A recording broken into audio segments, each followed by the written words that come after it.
Well, we welcome you into the Maryland SoccerPlex for today's U18 Girls Contest from the 2014 U.S. Youth Soccer National Championships presented by the National Guard. Today's game features Braddock Road Youth Club 95 Elite from Virginia and Players Soccer Club 96 Elite from Nevada. Colin Chuck, glad to be with you here.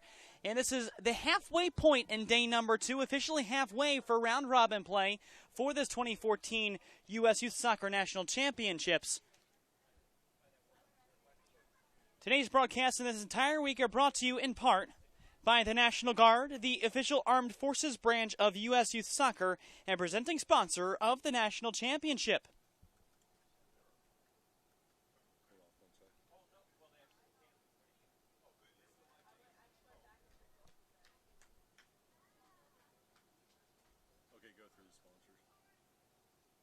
By Nike, the official supplier of U.S. Youth Soccer. Capri Sun, the official ready-to-go juice of U.S. Youth Soccer. Turbo Sports Group, the official video streaming production company of the National Championships. And don't forget, you can order and purchase any broadcast from this year's event by logging on to turbosportsgroup.com. Happy Family, the official on-the-go superfood of U.S. Youth Soccer. Kohl's, the official department store of U.S. Youth Soccer. Liberty Mutual Insurance, an official sponsor of U.S. Youth Soccer. Nestle Nesquik, the official post-game drink of U.S. Youth Soccer.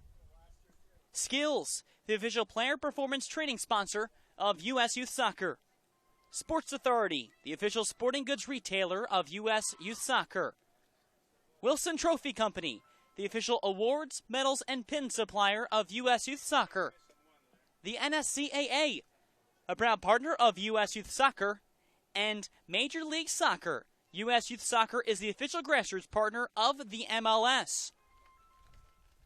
Today is the second game for both Braddock Road and Players SC, and in yesterday's play, both teams fell in Group A play to Beadling Soccer Club Thunder and Cleveland United White. So this is an important game for the winner.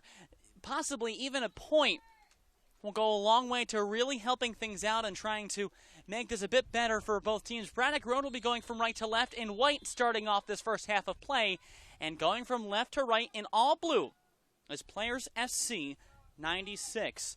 Braddock Road starts things off, and Braddock Road from Virginia entered the tournament play as the winners of the red group in the National League. As a quick foul called against Players SC. It's their third national tournament appearance. They've gone 4-3 in their past 2 tournaments, -1 goal differential. However, 2 years ago, U16 Girls National Champions, Mavis Derflinger Cup.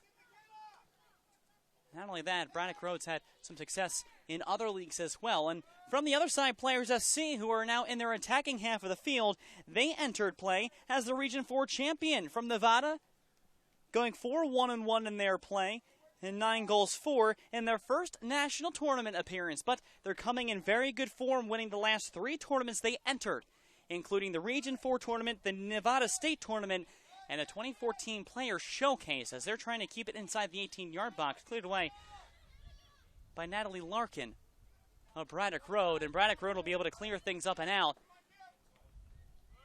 Still stuck on this side of the field, Natalie Larkin, the defender. And finally find some open space in the midfield. Anna Madsen, another defender, brings it up. And now to the near side with some space, Dakota Stevens, and looking for that outlet pass was Stevens, and foul called against Braddock Road. And it's going to be a free kick infraction called against Christina Myers. Now in her 6th tournament game, didn't play in National League play, and 2 years ago won number 15 in the national tournament.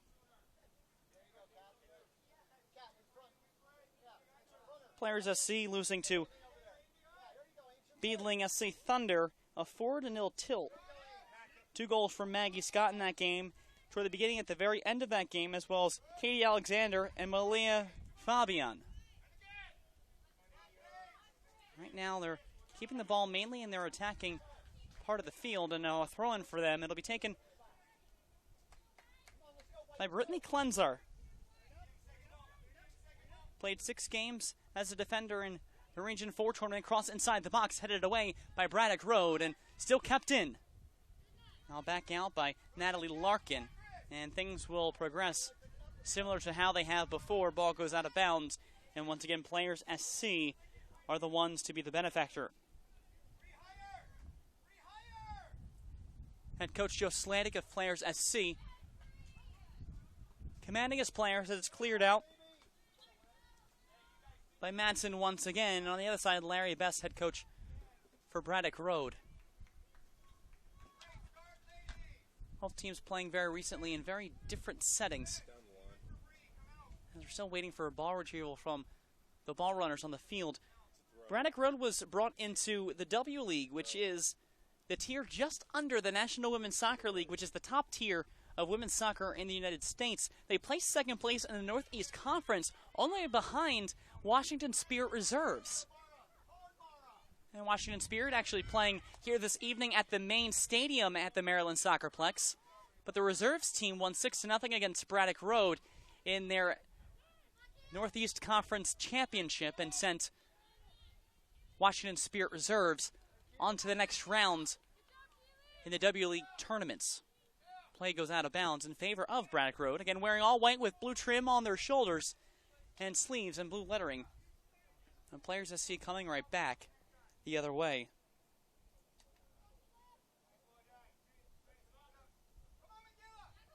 But those tournaments for Players SC did help them with getting in and keeping up form as well. And in that Region 4 tournament, won 2-0 against Albion Soccer Club White to get them the automatic bid.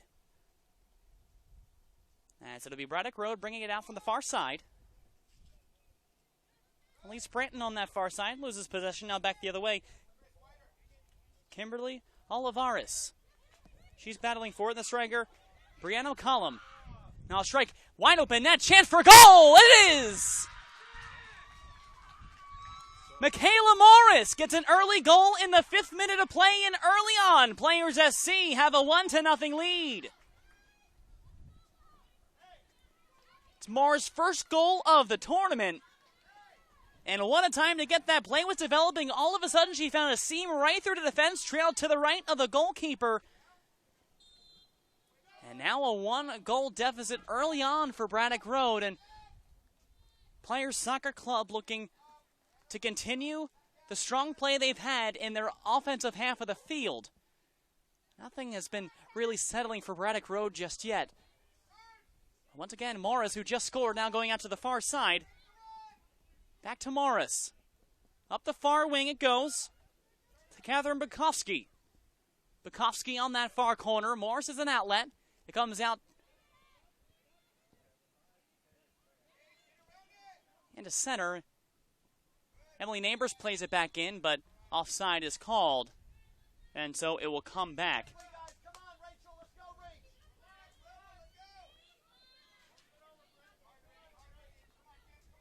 See if Braddock Road can finally settle down and get things back in form. Natalie Larkin plays it back to her teammate Claire Robbins. And so things will have to progress from Robbins back on the back line. Play shifts to the other side of the field, and Elise Branton will come up. Branton committed to William & Mary starting in the fall of 2015, and she'll join Rachel Moore, who goes there this upcoming fall, as well as co-defender Claire Robbins. Staying in state, and William & Mary, one of the longest-standing schools in the nation. And now Braddock Road trying to come back the other way. A drop-off pass off to Amy Lutchus. To Natalie Larkin. And too far out of the reach of Larkin. It'll have to be a throw-in.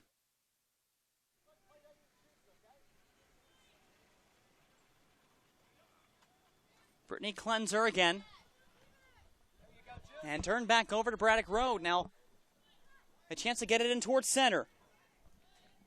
Catherine Bukowski. Trying to make an exchange. Players SC, Alexis Smith, number 12. Catherine Bukowski for Braddock Road. And Bukowski's on the offensive end. Right now, Natalie Larkin, a drop-off pass. Now it'll come all the way back to defender Claire Robbins. Cross-field pass to the other side. Kylie McCarthy. They'll move it up the right wing with some speed. Across inside with some danger. It'll go off of a Players SC player. So it's the first corner of the game. This one awarded to Braddock Road. And they're looking to rush this up. Take a quick corner. They cross it toward the inside and bounce back out by a Players defender. And off to the far side it goes. Mare Shine off to the races. She picks it up before it gets to the touchline. Shine going toward the 18. She's cutting in, and she's whistled out of bounds. Goal kick upcoming. It was a great idea from Mare Shine. And she just couldn't keep it in play, unfortunately.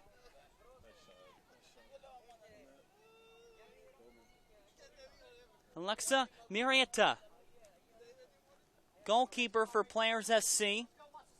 Had those 4 goals allowed yesterday. A graduate this past June. As that ball goes out of play, and it's going to be Players SC ball along the near sideline. And Natalie Larkin, she wanted it on her own. Paul's going to come back just past the line here, and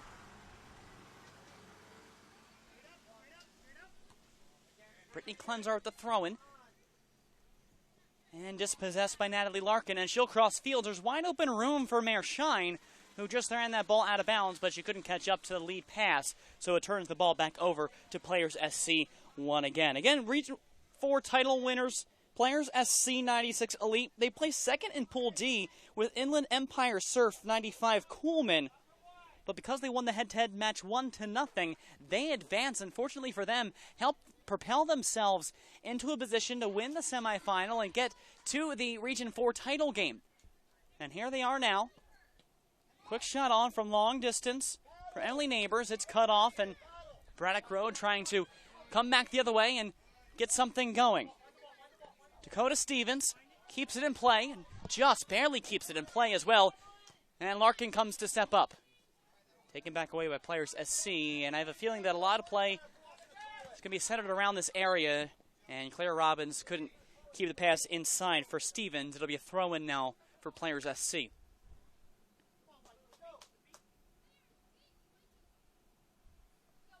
Braddock Road also a region champion, but that was back in 2012 when they were Region 1 champions getting into the tournament. They were Virginia State Cup runner-ups this season. And another chance for Morris, who was the goal scorer initially. And turned back over at the edge of the 18 to Braddock Road.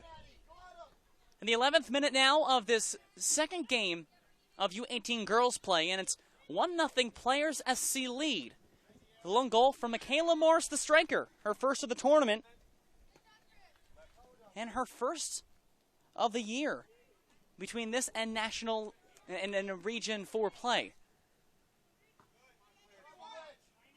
So play has been mainly on this side of the field, on the near side. As Michaela Moore is battling for the ball, she's still in a tussle, but cut away by Rachel Moore. And I'll drop back to Natalie Larkin, and Larkin will play it back to Robbins. And it's been Larkin and Robbins kind of maintaining the left side of the back line. Larkin playing as the left back, somewhat of a wing back as well. As Rachel Moore will look to cross field and open up play for her teammates. Here's a lead pass. Oh, there's some wide open room. A good chance for Braddock Road up the far wing. A centering pass inside for Christina Myers. Myers loses possession before she can get toward the 18, but his initial play developing in a smart read on the pass from Rachel Moore. One that ran up the right wing and found some open space. Nice cut in by Larkin. Up to the front. Comes back out toward Larkin. Possessed by Catherine Bukowski. She'll cross field. It's hit by a head of Players SC. And over toward Mare Shine of Braddock Road. Shine has to drop it back, and Kylie McCarthy will reset things from that side of the field and cross field back over toward the middle to Rachel Moore. To the far side once again, it's Shine. On that far side, has a chance to beat the defender, but looked like Players SC was the better in that tussle as the ball comes back out to Braddock Road, and now some consistent play in the offensive half. And there was no one there in the area to get that ball. Maybe Mayor Shine. The pass from Christina Myers comes up empty, so it'll be a throw-in for Players SC. And after the first 6 or 7 minutes of play in mainly Braddock Road's end, it seems like they've started to turn things around, and Players SC are now the ones who are sitting behind in their own end. Now there's always room for opportunity as play goes on. Here's one coming. Kimberly Olivares trying to feed it up to her teammates. Up the front from Morris, and in there to cut it off is Alexa Murietta.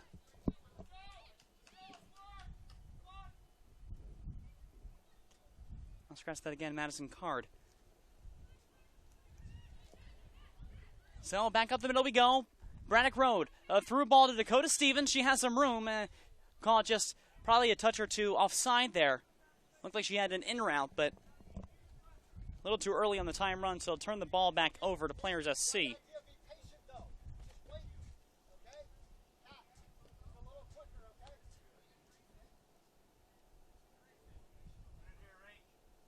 Players SC will set up once again just outside the road 18 and look to get back in the offensive half of the field where they've been relatively comfortable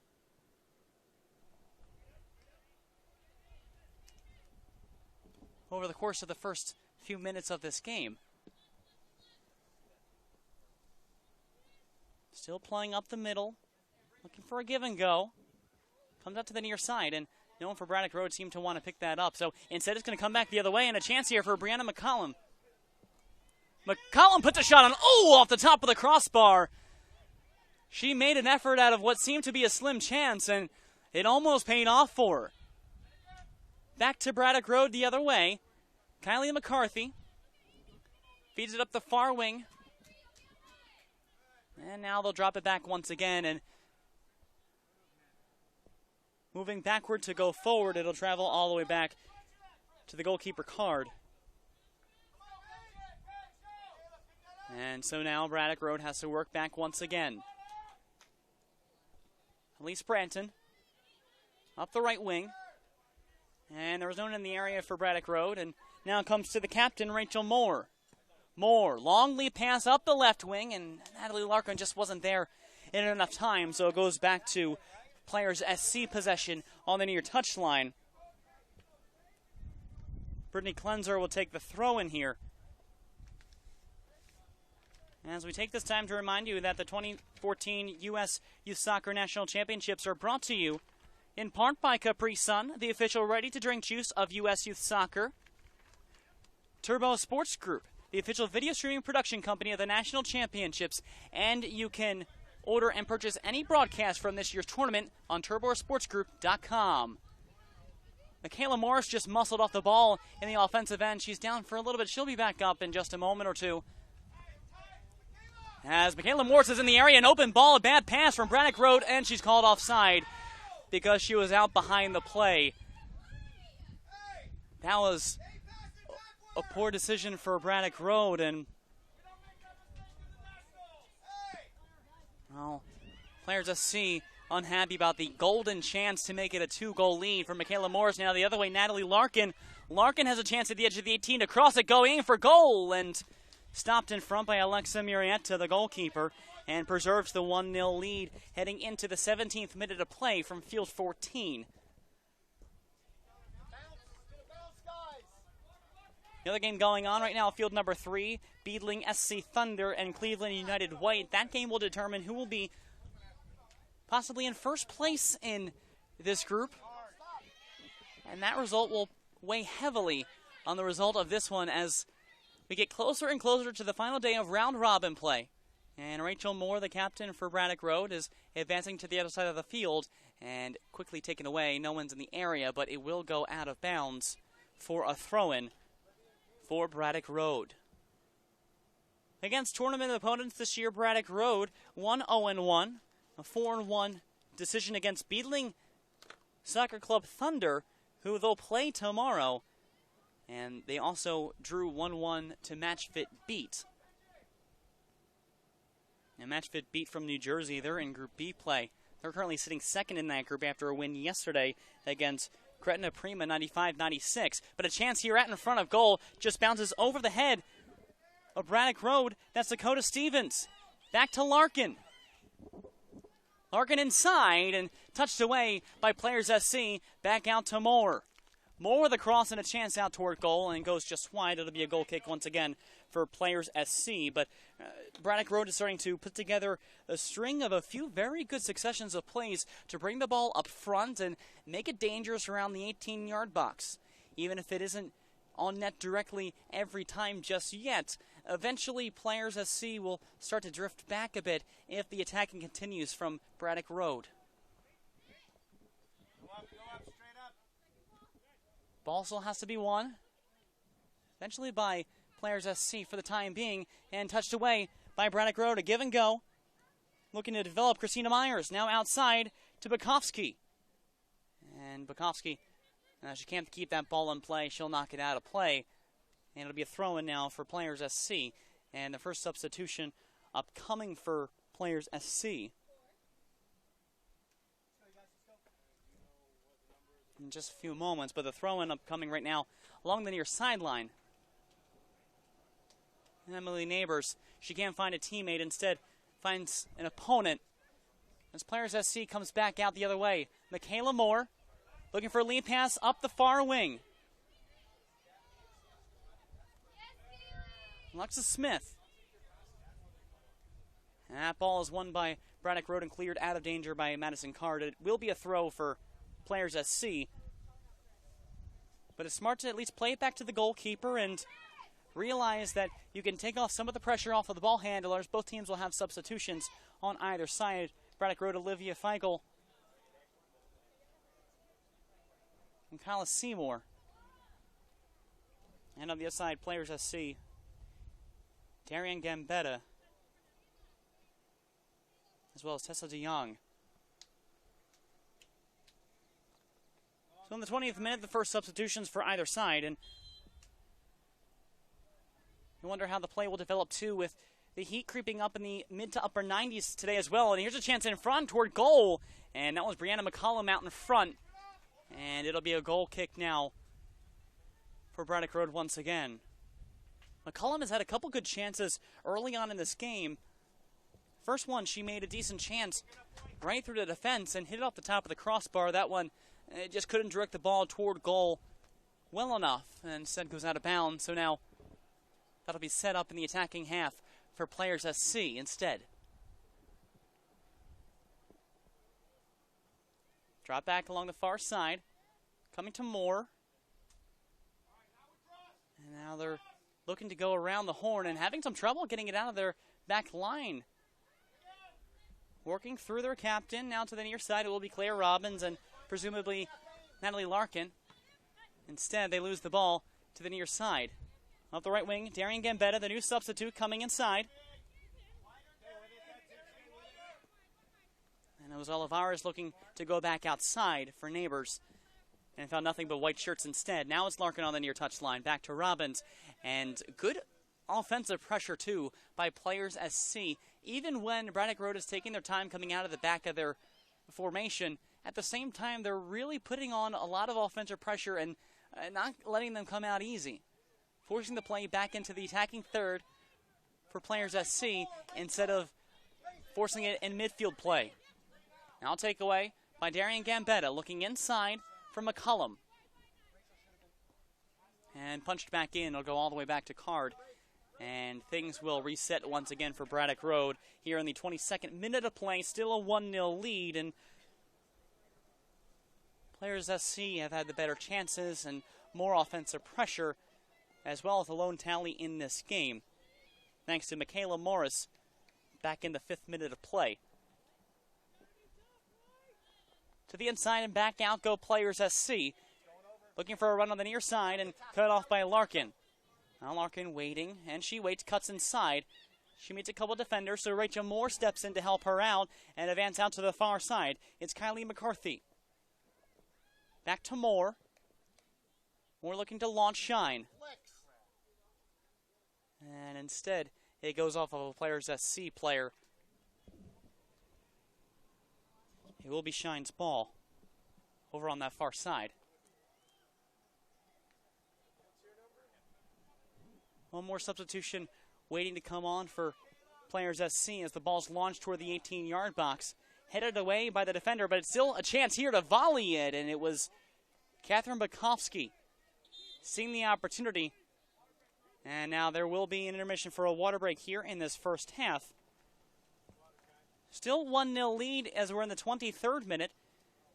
And we'll remind you that this 2014 U.S. Youth Soccer National Championships brought to you in part by Happy Family, the official on-the-go superfood of U.S. Youth Soccer. Kohl's, the official department store of U.S. Youth Soccer. As well as Liberty Mutual Insurance, an official sponsor of U.S. Youth Soccer. I'll mention the temperatures before in the forecast this morning. Well, it's staying very true to the word. Very hot, humid, in the mid to upper 90s. Don't have a thermostat on me, but from the feeling of how it was compared to yesterday, it's a bit warmer. We take a look back once again at that chance, and Michaela Morris's goal, just squeaking through the defense, finding a wide-open goal mouth. And as a striker, that's an easy ball to put in, just a touch on the side of the foot to make it 1-0. As we await the end of this water break, and mandatory started in the 10 a.m. game here in the U14 matchup between Scorpions SC and Raiders FC. And so players start slowly trickling back onto the pitch to resume play once again. One more game for the day, and that'll be at 2 p.m. a U14 Girls matchup here between Tophat 18 Gold and Ponte Vedra Soccer Club, Jacksonville Football Club Storm 99-2000. Quite the mouthful, but should be also an entertaining matchup. Play will resume in the Players SC side of the field. As again, waiting for substitutions to come in, and I can only assume they'll come in during this section. Waiting for the goal kick for Players SC. Players Alexa Marietta will be taking it, and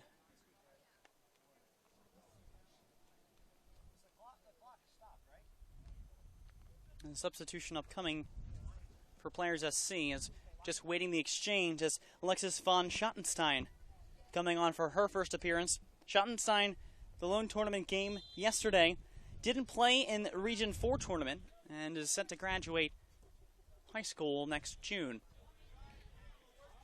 Ball won by Braddock Road back the other way. It's Bukowski. She tried to center it and sliding in to make another play, but advantage won by Players SC looking for the long run, cut off by Claire Robbins.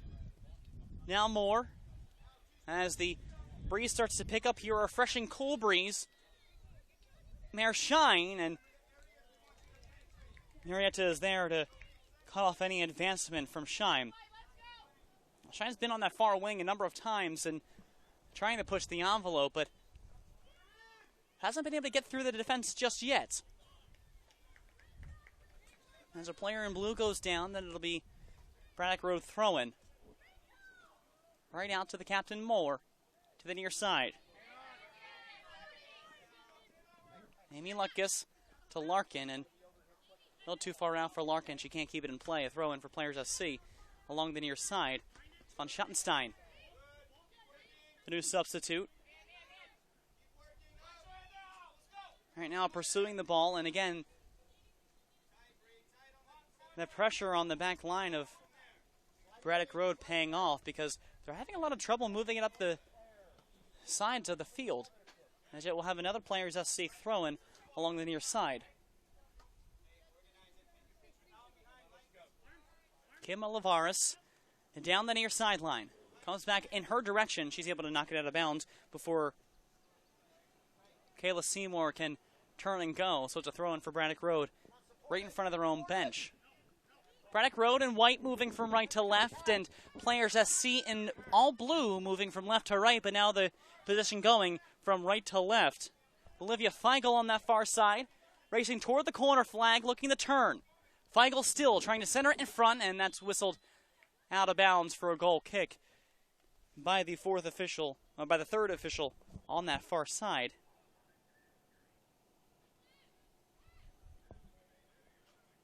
Another goal kick set up for Marietta and Players SC 96 Elite.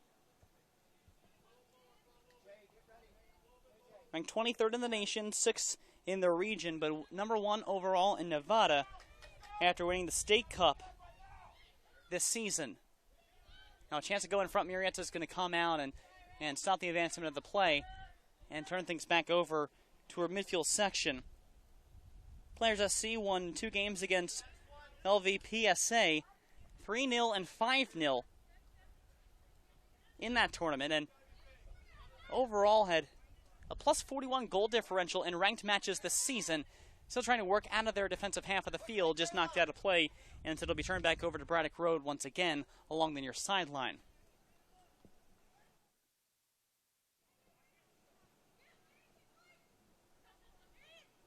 Coming back the other way is Players SC along the near sideline. Racing forward is von Schottenstein. She puts a touch on, and Elise Brandon's there to cut things off for the moment. Schottenstein with the tackle, and that'll be a whistle called against von Schottenstein for a poor tackle. And so now it'll be a free kick, maybe a yard or two from that touchline on the far side.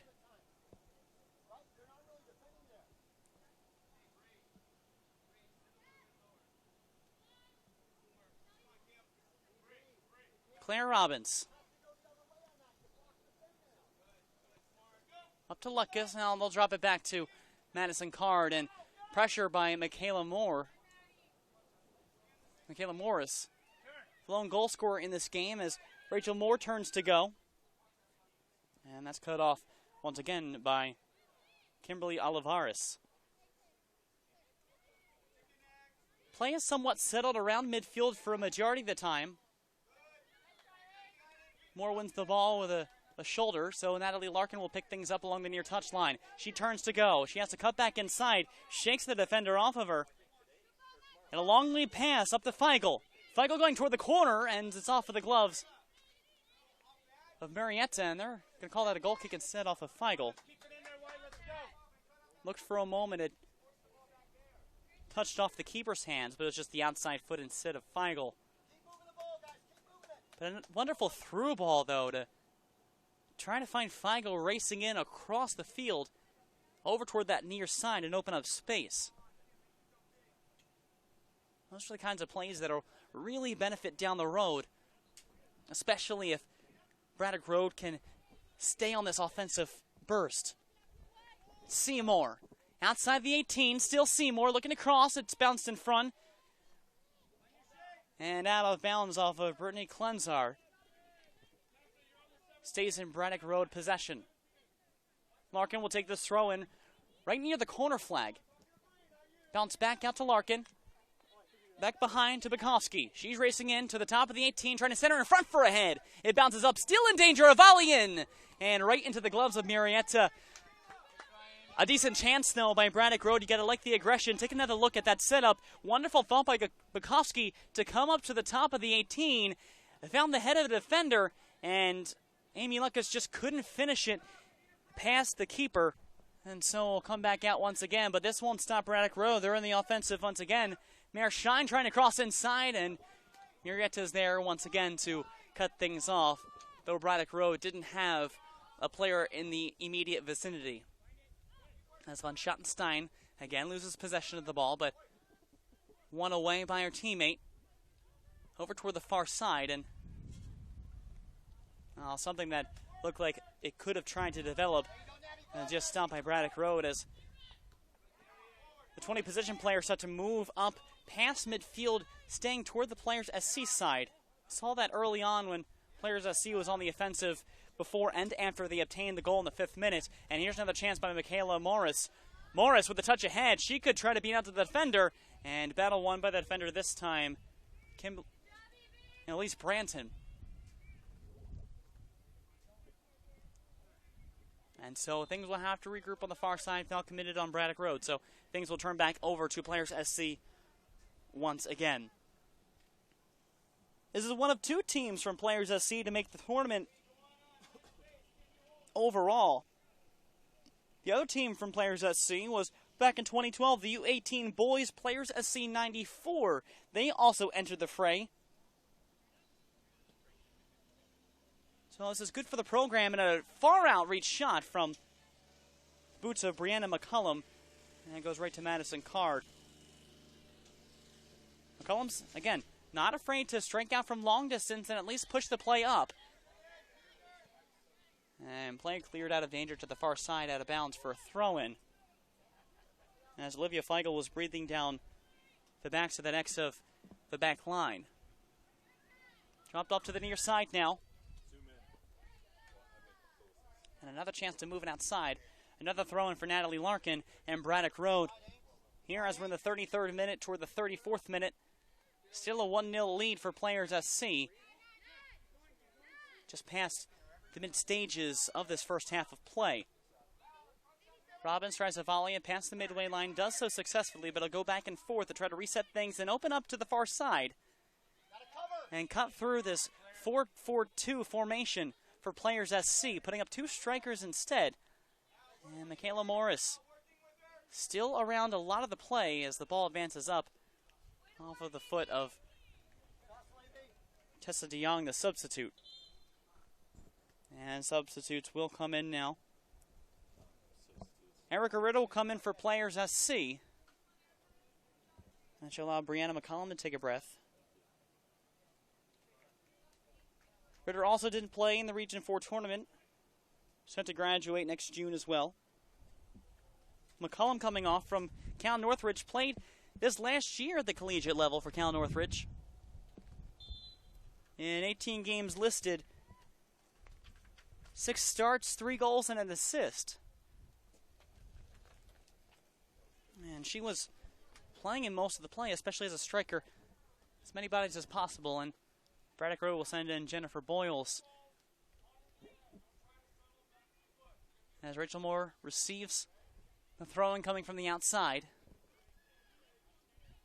Up to Seymour, and looking for Natalie Larkin. Larkin was streaking in toward the 6-yard box, but more in the direction of Alexa Murietta. And the keeper has had to make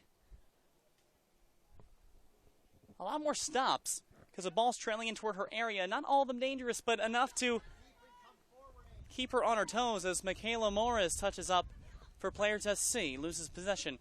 And out of bounds, Murietta, 6 games in Region 4 play, 2 clean sheets while allowing 7 goals overall. And coming off Kylie McCarthy for Braddock Road, so it'll be a substitution in the midfield area.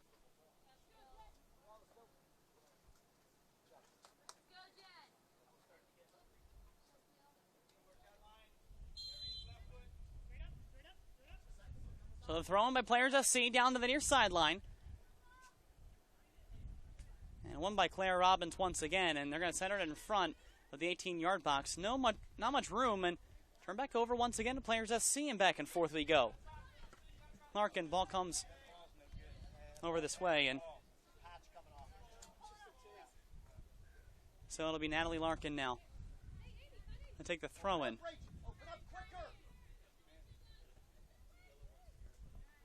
Amy Lucas crosses field over to Elise Branton on the back line. And we rotate once again out. Moving back to move forward.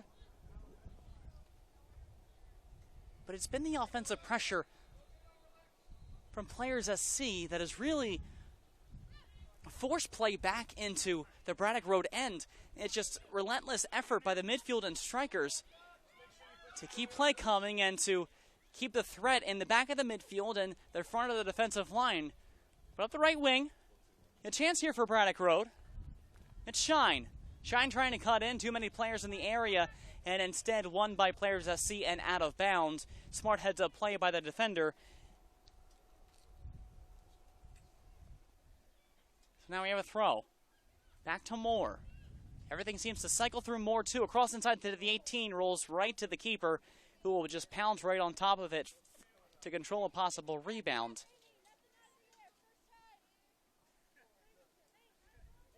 And it'll be the long boot from the keeper instead.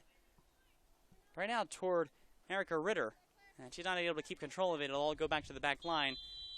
And offside is called once again on Players SC. And it looked like Michaela Morris was a touch outside, maybe also Alexis von Schottenstein. Either way, we go back up the right wing. Trying to cut toward the 18. Looking for Bukowski, and cleared away by players SC once again. And the counter developing, Michaela Morris. Morris has the only tally of this game thus far. And looking for Morris going up the right wing, but a little too much curl on the ball. Instead, well, Kimberly Olivares muscles down Amy Lucas, and just a quick talking to from the head referee today. And a substitution for players SC as well as we come closer to the halfway mark. Tessa DeYoung comes back, and the wind slowly picking up. Scratch that. Tessa Dwyer coming off as Tessa DeYoung. So it's Tessa for Tessa, Dwyer for DeYoung. Dwyer the midfielder, DeYoung the defender. And the free kick from the back line, and Claire Robbins out toward the 18-yard box. Rushing in is Feigl once again. She's able to keep it in play. It's Larkin. Larkin now. And that's cut out once again by the defense off of Braddock Road. So we go back to possession in the hands of players SC 96 Elite. Again, 1-0 game. In the 5th minute, a goal by Michaela Morris gave players SC the lead. And both teams trying to fight out of the bottom of their group play after losing to both Cleveland United White, who's second place right now in the tournament standings, as well as beating SC Thunder. And that was Braddock Road and players SC respectively in those losses. Bukowski looking for Feigl, and Feigl was just cutting in front. He's able to pick up possession. Out to Mayor Shine, and that looks to be too long of a lead pass for Shine, so that'll go out of play for a throw-in for players SC instead.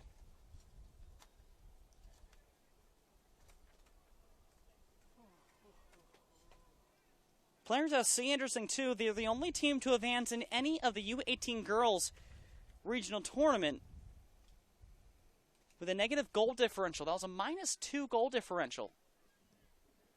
There's only a small handful of clubs in any level of region tournament play that advance on a negative goal differential. The players SC, one of them, at least in U18 Girls across regions 1 through 4. Feigl at the 18, at the top of it, Seymour, she has a chance, Seymour! She found the open lane at the top of the 18. That's Kayla Seymour, her 6th goal in 9 tournament games to even the score at 1-1.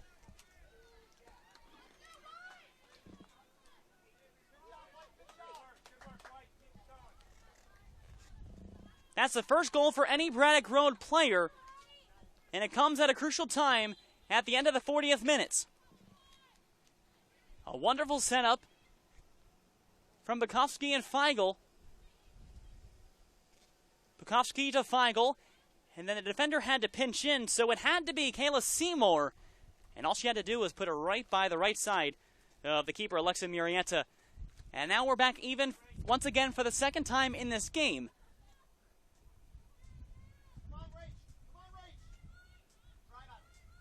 And so now with some confidence, Braddock Road working out of the back end once again. Claire Robbins, and that's touched and lost and depossessed. Back the other way, Tessa Dwyer. Dwyer looking to center, looking for Morris, cut out by the defense. Back to Dwyer, and Dwyer will let that go for a throw. There will be another sub coming in just a few moments from the players at SC camp. Ashley Commandatori, as Claire Robbins picks this up in her own 18 across fields. Turn right back over to players SC with some open room and a chance at goal blocked in front. Another is cut out and brought back into the midfield area. That's the second time that a defender on that side has passed it right to a player's SC player. The other time it was when Michaela Morris was caught offside, and that was an open goal opportunity. But here's Olivia Feigl. Feigl with some room to the near side. Once again, it's Seymour. It has to be Seymour with the left shot! Right through the legs of Alexa Murrieta. And Seymour, for the second straight time, scores, and it's now 2-1. Braddock Road in the 42nd minute.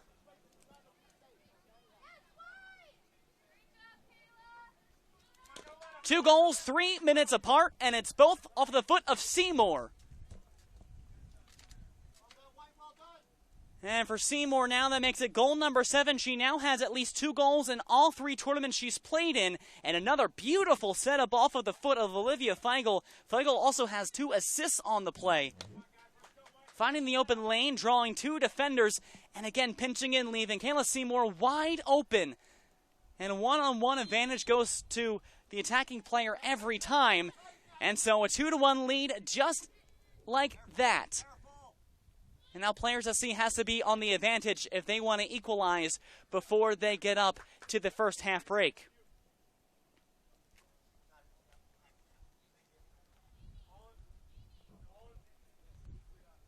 And so we're just waiting for a ball to come back into play. And the ball runner's just not able to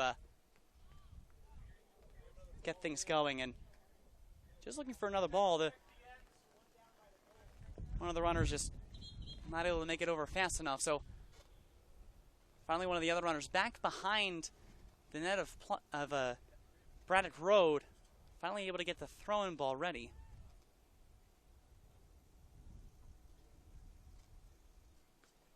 And so finally it'll be Natalie Larkin once again along the near side. From Moore to Larkin, up to Seymour, who has both goals. Now they'll cross fields back the other way. With possession and confidence and the 1-goal lead, Braddock Road looking to advance into the attacking area.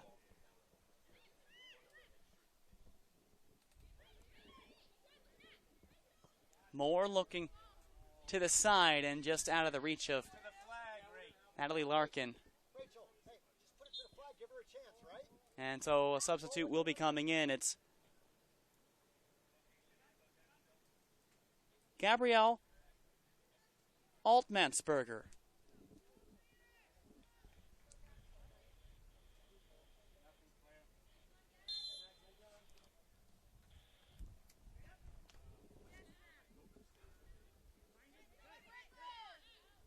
Ball bounces out of bounds, and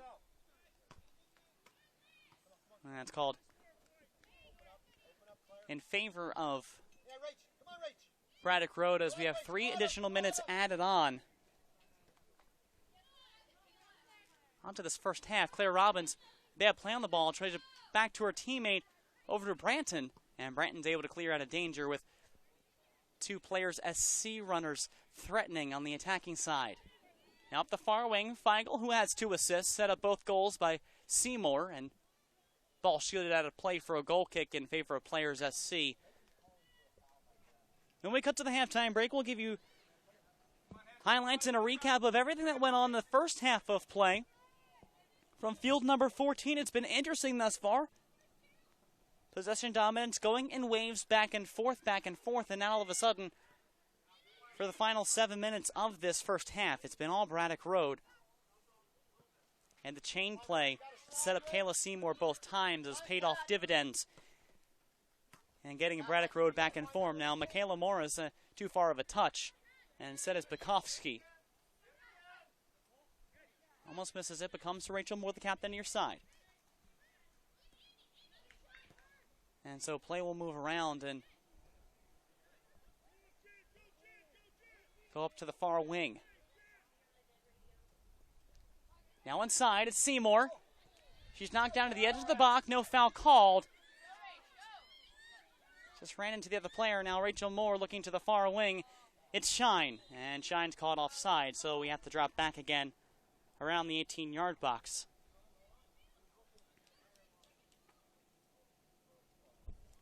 A couple of plays in the last game, in the U14 boys game. Also right on that line between Scorpions and... Take a look again, and... Oh, I don't know. It's a questionable... Could go either way, and just...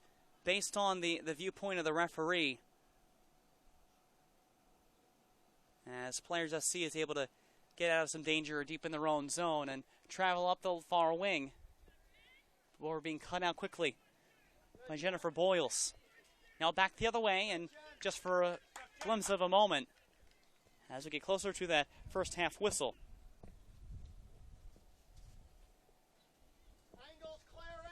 Braddock Road looking content with this lead going into half. Maybe one last-ditch effort to Larkin near side. To Rachel Moore. And they're going to let this play develop. Amy Lutkus over to the far side. Shine's making a run. She's able to keep it in. Shine with a cross inside to the box, and Marietta's there to cut it out. And again, Olivia Feigl was right in the area, just 2 steps behind where the ball was going, and so it'll be punted out by Marietta, and that will do it for the first half of play here. And after an initial early lead for Players SC, now Braddock Road comes in with 2 goals in a 3-minute span to make it a 2-1 lead for the team from Virginia heading into the halftime break. You're watching the coverage of the 2014 U.S. Youth Soccer National Championships presented by the National Guard. We'll be back from the Maryland SoccerPlex with more, including first half highlights, right after this.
The 2014 U.S. Youth Soccer National Championships are presented to you by the National Guard, the official armed forces branch of U.S. Youth Soccer and presenting sponsor of the National Championships.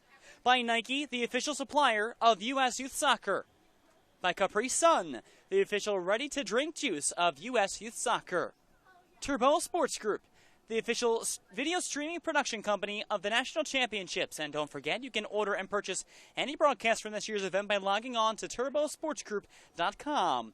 By Happy Family, the official on-the-go superfood of U.S. Youth Soccer. Kohl's, the official department store of U.S. Youth Soccer. Liberty Mutual Insurance, an official sponsor of U.S. Youth Soccer. By Nestle Nesquik, the official post-game drink of U.S. Youth Soccer. By Skills, the official player performance training sponsor of U.S. Youth Soccer. By Sports Authority, the official sporting goods retailer of U.S. Youth Soccer. By Wilson Trophy Company, the official awards, medals, and pin supplier of U.S. Youth Soccer. The NSCAA, a proud partner of U.S. Youth Soccer. And Major League Soccer. U.S. Youth Soccer is the official grassroots partner of the MLS. Here at the halftime break, and early on it was all players SC. And the first initial chance made and finished by Michaela Morris. That got the game off started, and another strike off the post from Brianna McCullum. There were chances unbounded for players SC early on in this match. And then all of a sudden, something kicked in with Braddock Road. They started to get some more chances and gain that confidence back and continue to pressure up the front. And this run to Olivia Feigl, she's been key since coming off the bench in this first half. Catherine Bukowski had a nice play developing toward the inside. And then it was just right into the midst of Alexa Marietta off the foot of Amy Lucas. Now this was the tic-tac play that ended up in the first goal for Braddock Road. Kayla Seymour, she gets her first goal of the tournament and overall sixth career in the national tournament, and that evens the score at 1-1 in the 40th minutes. And then just 2 minutes later, Feigl once again finds Seymour wide open, puts it right through the legs of Marietta, and makes it a 2-1 lead for her second goal of the game in the 42nd minute. Now that play for Seymour, well, it looked like she was taken down just outside. I had a look at it, but it's questionable either way. It depends on the feeling of the head referee. So at the halftime break, a 2-1 score, again in favor of Braddock Road, and not many corner kicks to speak of for either side. Just one or two here and there, and they've been for Braddock Road as well, just waiting to circle on and get ready for the second half of play. Come back one more time, and we'll have the beginning of the second half for you right here at the 2014 U.S. Youth Soccer National Championships.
Back for the second half of action here from Field 14 of the 2014 U.S. Youth Soccer National Championships presented by the National Guard. Colin Shuck with you for every game here from this field, and Turbo Sports Group has 5 different fields of action covered during the course of this week. The midway point of game number 3 from this field, and players will switch sides, so players SC in all blue will move now from right to left, and Braddock Road will move from left to right wearing their all whites. Braddock Road has the lead thanks to 2 goals from Kayla Seymour. And starting off strong, once again, is the striker, Brianna McCullum, looking for the outlet to the near side, and unfortunately couldn't find a teammate. Instead now, Olivia Feigl, working down the right line, tries to find a way in. Feigl has a little bit of an opening as she can get there, and that's just cleared away by the defensive players SC instead. So we'll go out for a throw-in now, and it appears that both Kylie McCarthy and Jennifer Boyles are there. Boyles will take the throw, drops right in front, back to Boyles. Out back to Moore. Rachel Moore looking for a cross to the other side, and no one's there, so Natalie Larkin has to race to it to keep it in play. Does so. At the corner flag, it's Larkin. Larkin still touched out last by players SC, so we'll have our first corner of the second half, and very early into it, I might add. Just in the first couple minutes. Now cross inside, and just misses play. And back comes players SC the other way, trying to advance it through, but a little too far for the strikers to catch up to it, so Braddock Road will just now set up around the midfield line. Michaela Morris giving chase for players SC. I don't think it's enough for Morris to continue on with that play.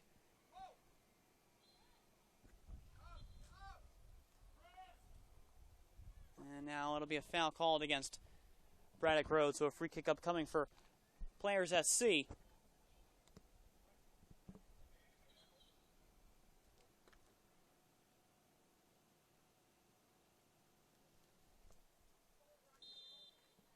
Players SC winning 18 of their 22 ranked matches this season. And one of the better showings of the year. As Morris comes toward the near side, and players SC trying to work, but bad flip back and maybe a little shove coming from players SC. Now along the near side to Alexa Smith. Alexa Smith, a deep possess and toss to the ground, advantage being played for Feigl. Feigl now going to be 1-on-2. She's racing back to the 18. Feigl, she has a player inside. The centering pass in front. That's blocked by a defender and will go for a corner. Shrieking was Dakota Stevens. And now it'll be a corner for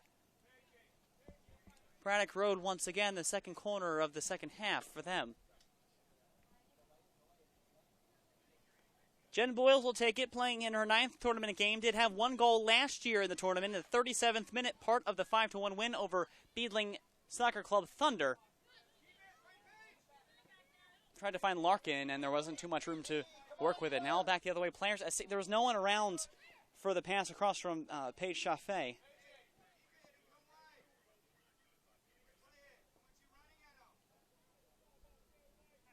Will be thrown on the other side for Braddock Road, and she had some room if she tried to cut away from Elise Bratton, who was back there.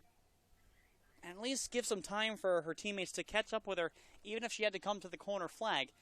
Instead, tried to force the issue and turn the ball back over. Now on the other side, in the corner, Catherine Bukowski lays it back, and across into the middle. And heavily contested by players SC, eventually won by Braddock Road. And Rachel Moore will switch fields.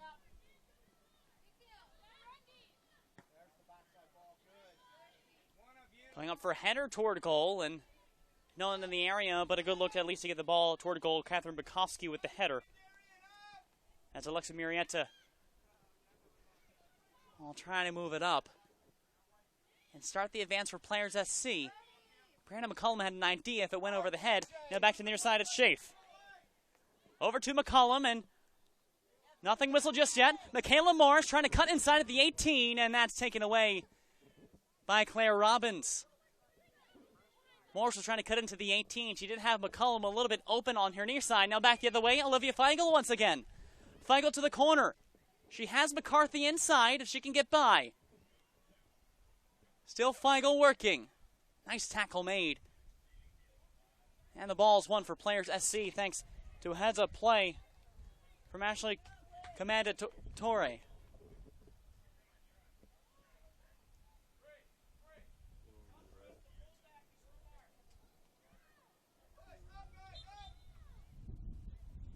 And play whistled down, and it'll be in favor once again of Braddock Road.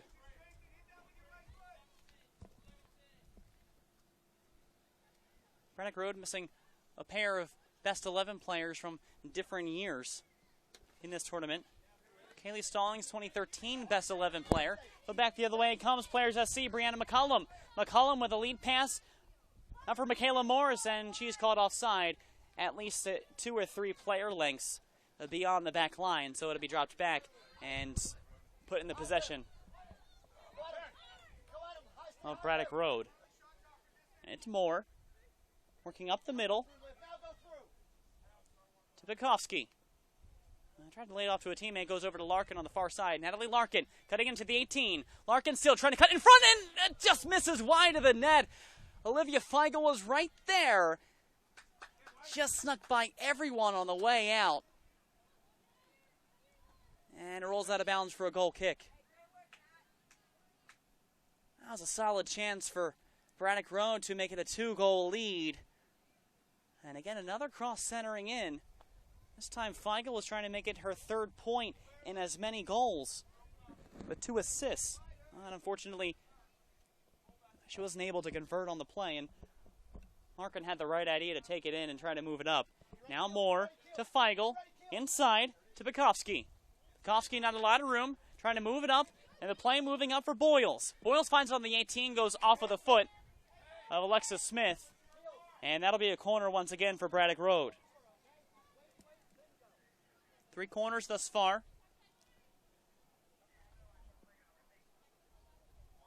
Not even 10 minutes gone by in the second half. That'll be Boyles once again. Players lining up on the far side for a run. Rachel Moore beckoning for her. She'll get it. Let the ball roll through. And Larkin's chance goes well up and high, and it'll be a goal kick instead. Decent idea by Larkin to try to get the exchange through Rachel Moore. And instead now, Players SC will try to work back the momentum, and since those early chances, they've really been shut out. A couple of chances here and there. Had one earlier, and now Michaela Moore is trying to make it a second. Morris. She tried to center it a bit too early after the run was already made, and turned back over for Braddock Road. Now it's Kimberly Olivares looking for the pass.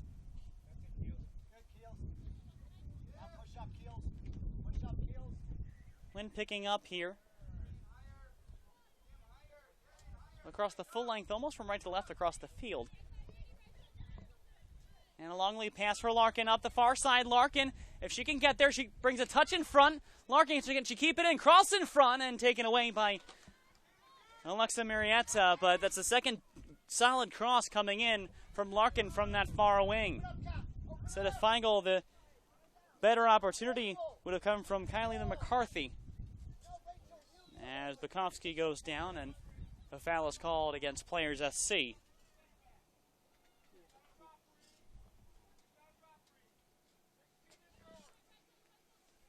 So back to the midfield line we go, and Braddock Road possessing and working back through their back line. It's been rather commonplace today to do that, and Catherine Bukowski with a wide open range of space, trying to thread the needle in for Larkin, and as well as Dakota Stevens. This is Stevens. Stevens tries a shot on, it defects off a defender, and goes to the goalkeeper. And she'll just punch that ball right back out.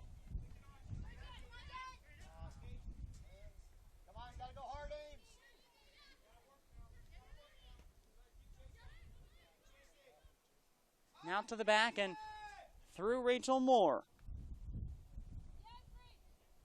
Moore, as mentioned before, attending William & Mary this fall.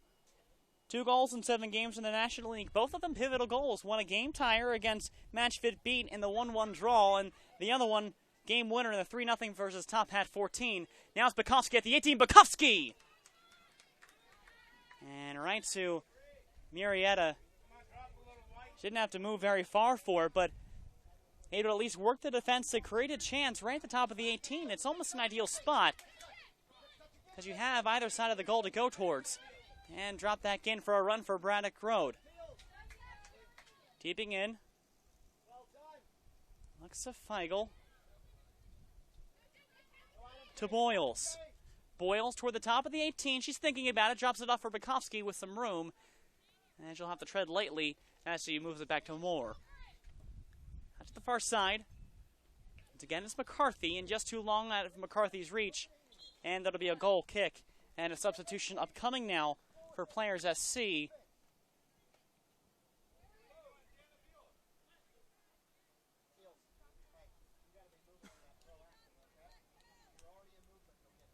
And coming on back into the game, Emily Neighbors for Darian Gambetta. As a goal kick set up for Players SC once again.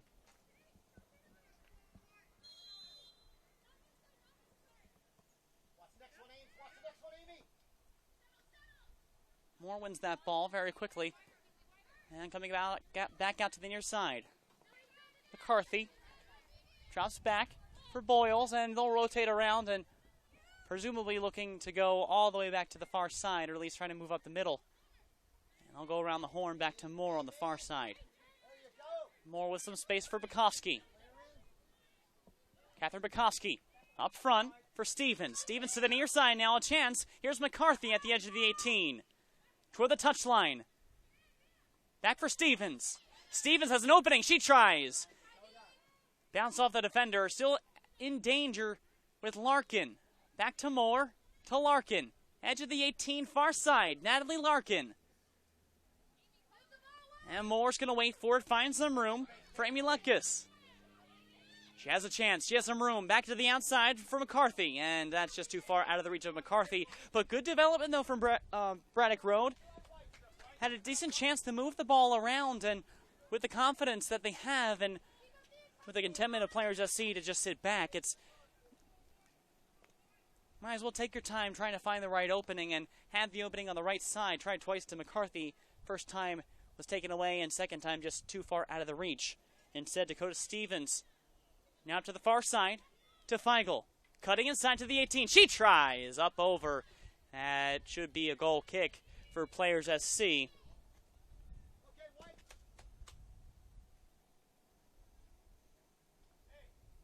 And again, storms forecasted for later in the afternoon, and clouds moving in, but nothing threatening as of yet. I do believe it'll hold off at least through the final game of the day from the Maryland SoccerPlex. It'll help the Washington Spirit, too, because they play here at the SoccerPlex tonight at 7 p.m., and they're going to play the Portland Thorns. The two of them in contention for top 4 spots in the NWSL to move on to that playoff back in mid to late August. But back here, Braddock Road with the throw-in, and that goes off of the arm or the body of a Players SC player and drops back to Braddock Road once again. And a bad pass allows for somewhat of a break for McCullum. And the defense just takes that one away once again.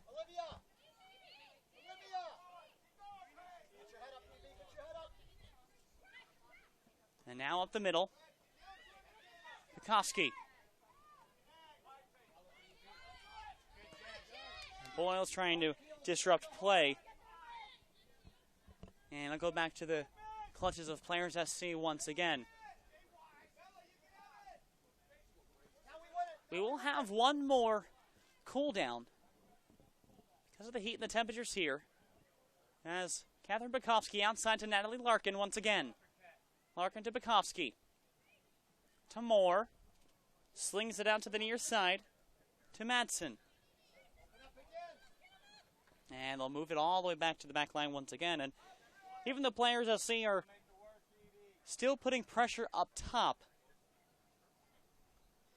It may not pay off a little bit later on, too, because the more the heat sets in, the hotter it gets, the more fatigue they may have just trying to run and chase down the ball that continues to move out of their grasp.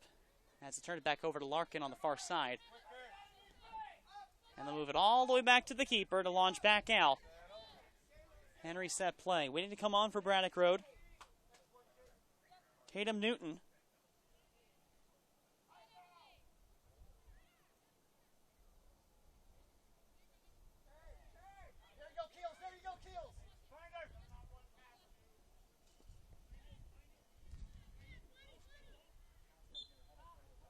And that one turned back over very quickly. And so it'll be a substitution coming in now. And she'll come on for McCarthy. McCarthy's made a few good runs over the start of the second half as well. Just didn't find the right opening. Brianna McCollum, she's in the area, but that's taken away by Jennifer Boyles out to the near corner, making a rush forward to Paige Schaaf. And it will be a throw-in now for Players SC in a threatening area. Alexis Smith to take the throw-in on the left side. And she's going to go for the long throw-in inside the 18.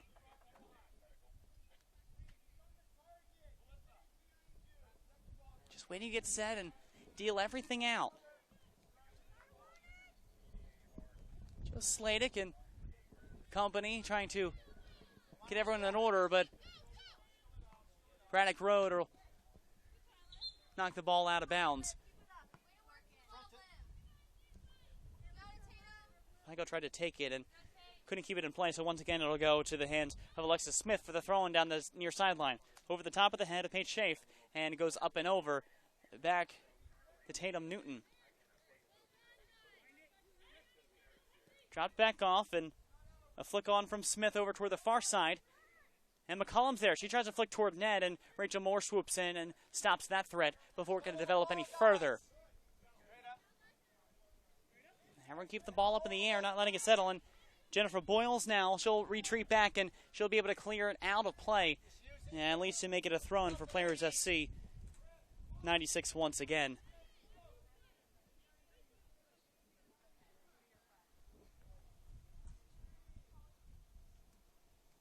We're past the 60th minute here, and the lead is held since the first half at 2-1 for Braddock Road. Trying to clear it out of their defensive third once again, and Players SC still keeping it in play. They have to drop all the way back to the defensive line once again and rotate around over toward the far side. And Emily Neighbors trying to advance and taken away from Larkin, calling her name all day, and she's been a threat not only as a back, but as a wing back to move up in midfield and offensively. Had a couple of good crosses earlier on this half, and nothing coming of it. Just a couple of missed opportunities as the ball rolls all the way to Marietta back behind the nets. Larkin 1 goal in 7 games. The 5-3 win versus Kings Hammer Academy Red, scored in the 73rd minute, and she'll be heading to Central Jersey for her collegiate career, going to Princeton University. As the ball rolls out of bounds on the near side, and it's Players SC ball once again.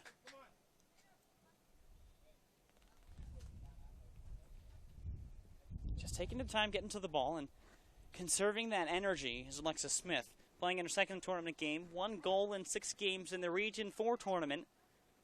The lone goal for Players SC against Sparta 96 Premier. That was part of a 4-1 loss. Take it back out once again, and it'll be a throw-in for Smith.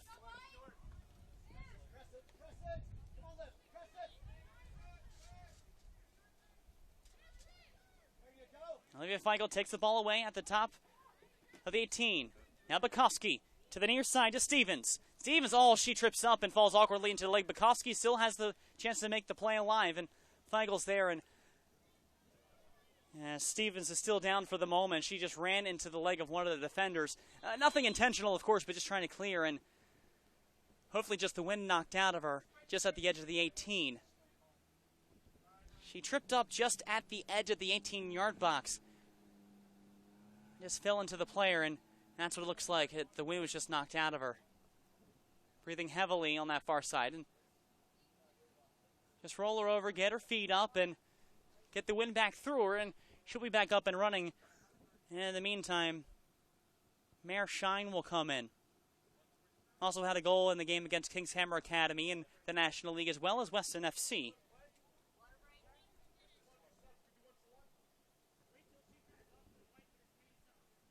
And so now we are going to have a water break here from Field 14. We'll take this time to remind you that the 2014 U.S. Youth Soccer National Championships are brought to you in part by the National Guard, the official armed forces branch of U.S. Youth Soccer and presenting sponsor of the National Championships. By Nestle Nesquik, the official post-game drink of U.S. Youth Soccer.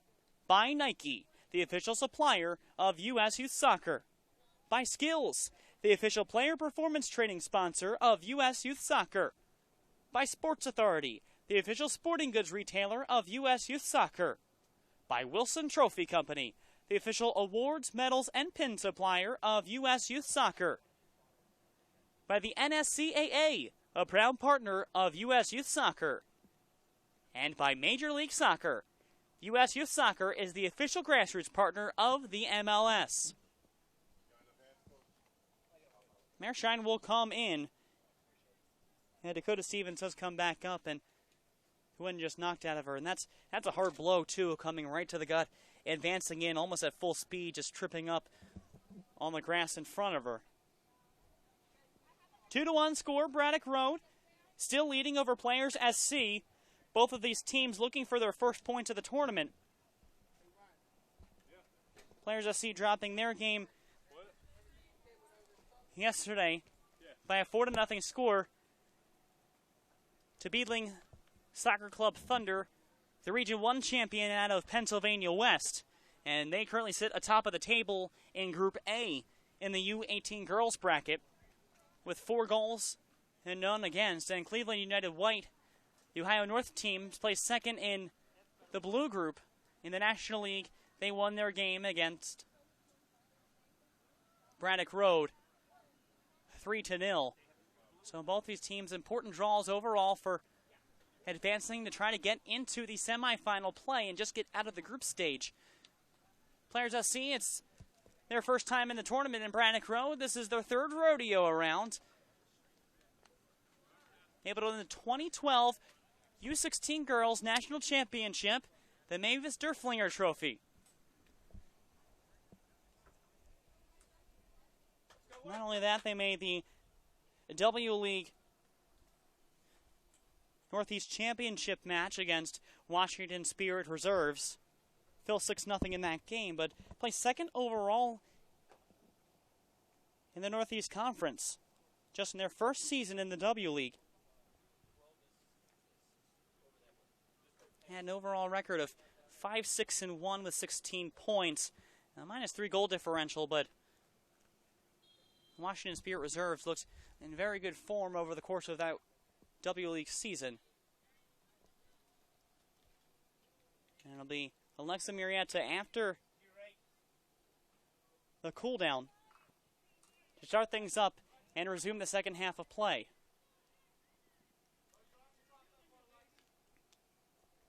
Larkin feeds the ball off. The cross-field pass looking for a teammate and eventually comes back to Braddock Road for the moment. It's Mare Shine on the near side. Shine loses possession and goes out of bounds off the foot of Kimberly Olivares. Now for a throw-in. Quick throw-in made. As again, the wind picking up here. This is the 3rd of 4 games, and the wind picking up isn't good. Mare Shine on the near side trying to cross in front. Players SC knocks that out, but it's Bukowski at the top of the 18. Taken away. Now Moore. Moore looking to the inside. Left-footed strike blocked in front. And that'll come back out. It's a foot race now. Won by Braddock Road. Out to the left side. Another chance in on goal, and that's an easy save for Murrieta. Again, it's a cool, refreshing breeze, which is good for everyone around the complex who's been here for most of the day, and especially the players on the field, but unfortunately, it could mean storms later on today as Braddock Road tries to recover and keep the play going.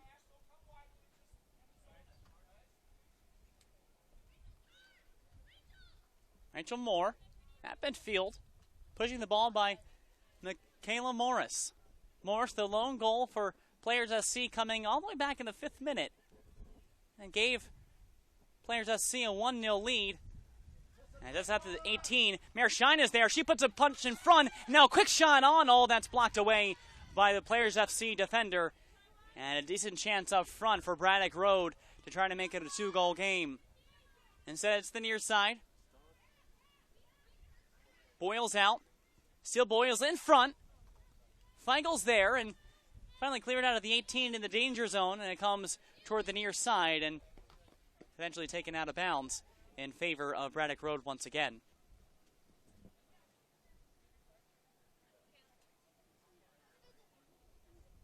Jem Boyles near side.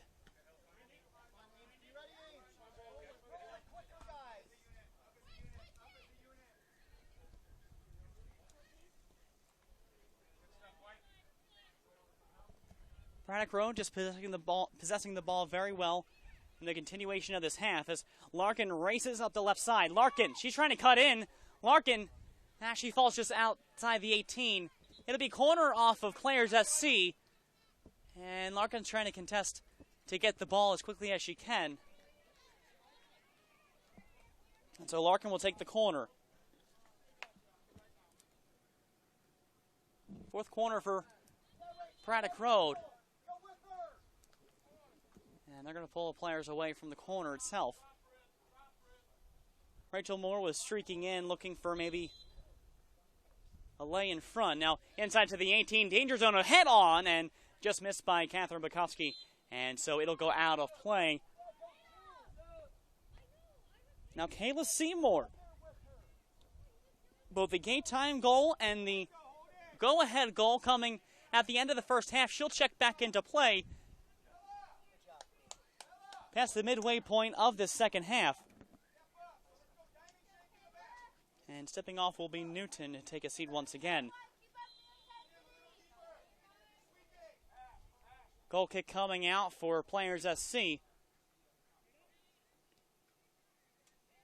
So goes back to Braddock Road once again on the far side. Larkin making a run at the corner. Touched away for a moment, retained by Larkin. Curling to the corner, looking for a cross. Stopped in front once again, kept in play, and a third time stopped in front. Larkin still possessing the ball on the far side. Now back to Larkin. Top of the 18, she tries for goal. And that goes wide left at the net. It will become a goal kick once again. Called the name of Brianna McCollum a lot during the first half for Players SC, and been kept rather quiet in the second half of play. Especially because of the good ball work by Braddock Road. Now they're trying to advance it through her, and just a poor touch by the defender from Players SC gives the ball back to Rachel Moore and Braddock Road. Moore looking for a cut inside, finds Bukowski. Now up to Lucas. Near side to Boyles. Boyles, she has some room inside, tries to cut back outside, but couldn't feed it right through the legs of the waiting Ashley Commandatori. Instead, Boyles will take the throw in along the near sideline. And Amy Lucas, near side. I'll back up looking for Feigl. Tries a cross inside. That'll just trail out of play, and it'll be a goal kick awarded to Players SC. Still a 2-1 score. As we're approaching the 75th minute of play, momentum has shifted completely to the favor of Braddock Road after the early miscues. And now Feigl, she's onside. Feigl in the 18. She's contested, still has the ball. She has a player coming out. It's Mare Shine. Shine inside, and Bukowski was calling for it inside. Couldn't find her. Instead, Rachel Moore retrieves it 30 yards out. Now Bukowski near side finds Boyles. Jen Boyles to Shine at the 18. Shine looking to center inside. Oh, had a player in the middle. And that was once again Kayla Seymour. She decided to let the ball roll through, maybe hoping Rachel Moore would pick that up instead. Just turned back over. But Boyles has it once again near side, looking to cross in front, and just couldn't find Seymour streaking to the near side. Instead, it'll be a throw-in upcoming once again for Braddock Road. And still continuing possession for Braddock Road, and they look calm, they look composed, and just continuing to let players SC run at them. Now Shine trying to cross in. Here's a chance here. Seymour in front. Seymour tries to curl. She's blocked in front again.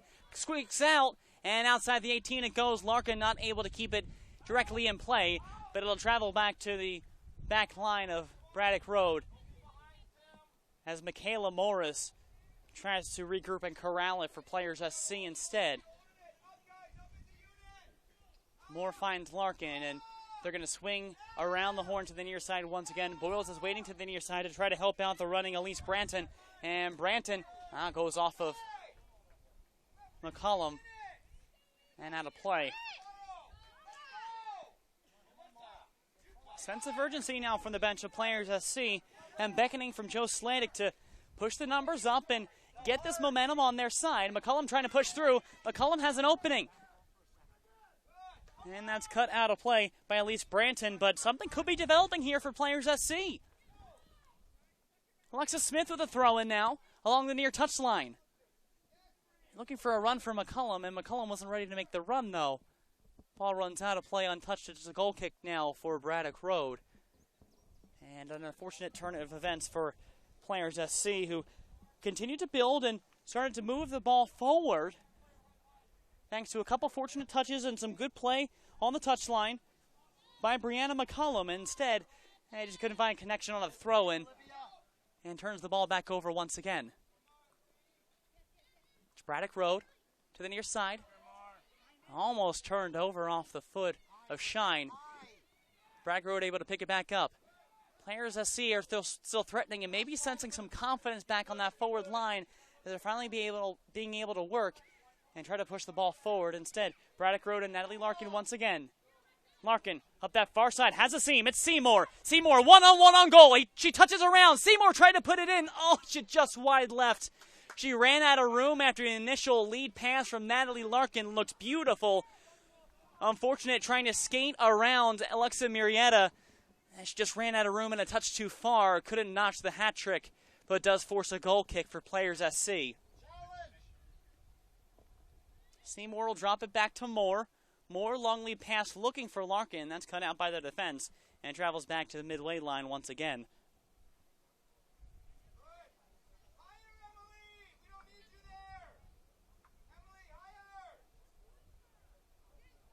Ball stuck around midfield, and Catherine Bukowski looking for Larkin. That's Seymour. And Seymour knocked down on the incidental contact for Brittany Glenzar. And Glenzar forces a throw-in for her club, players SC. As we move past the 75th minute and play seems to slow down just a touch, despite the run from Kayla Seymour to try to notch her third.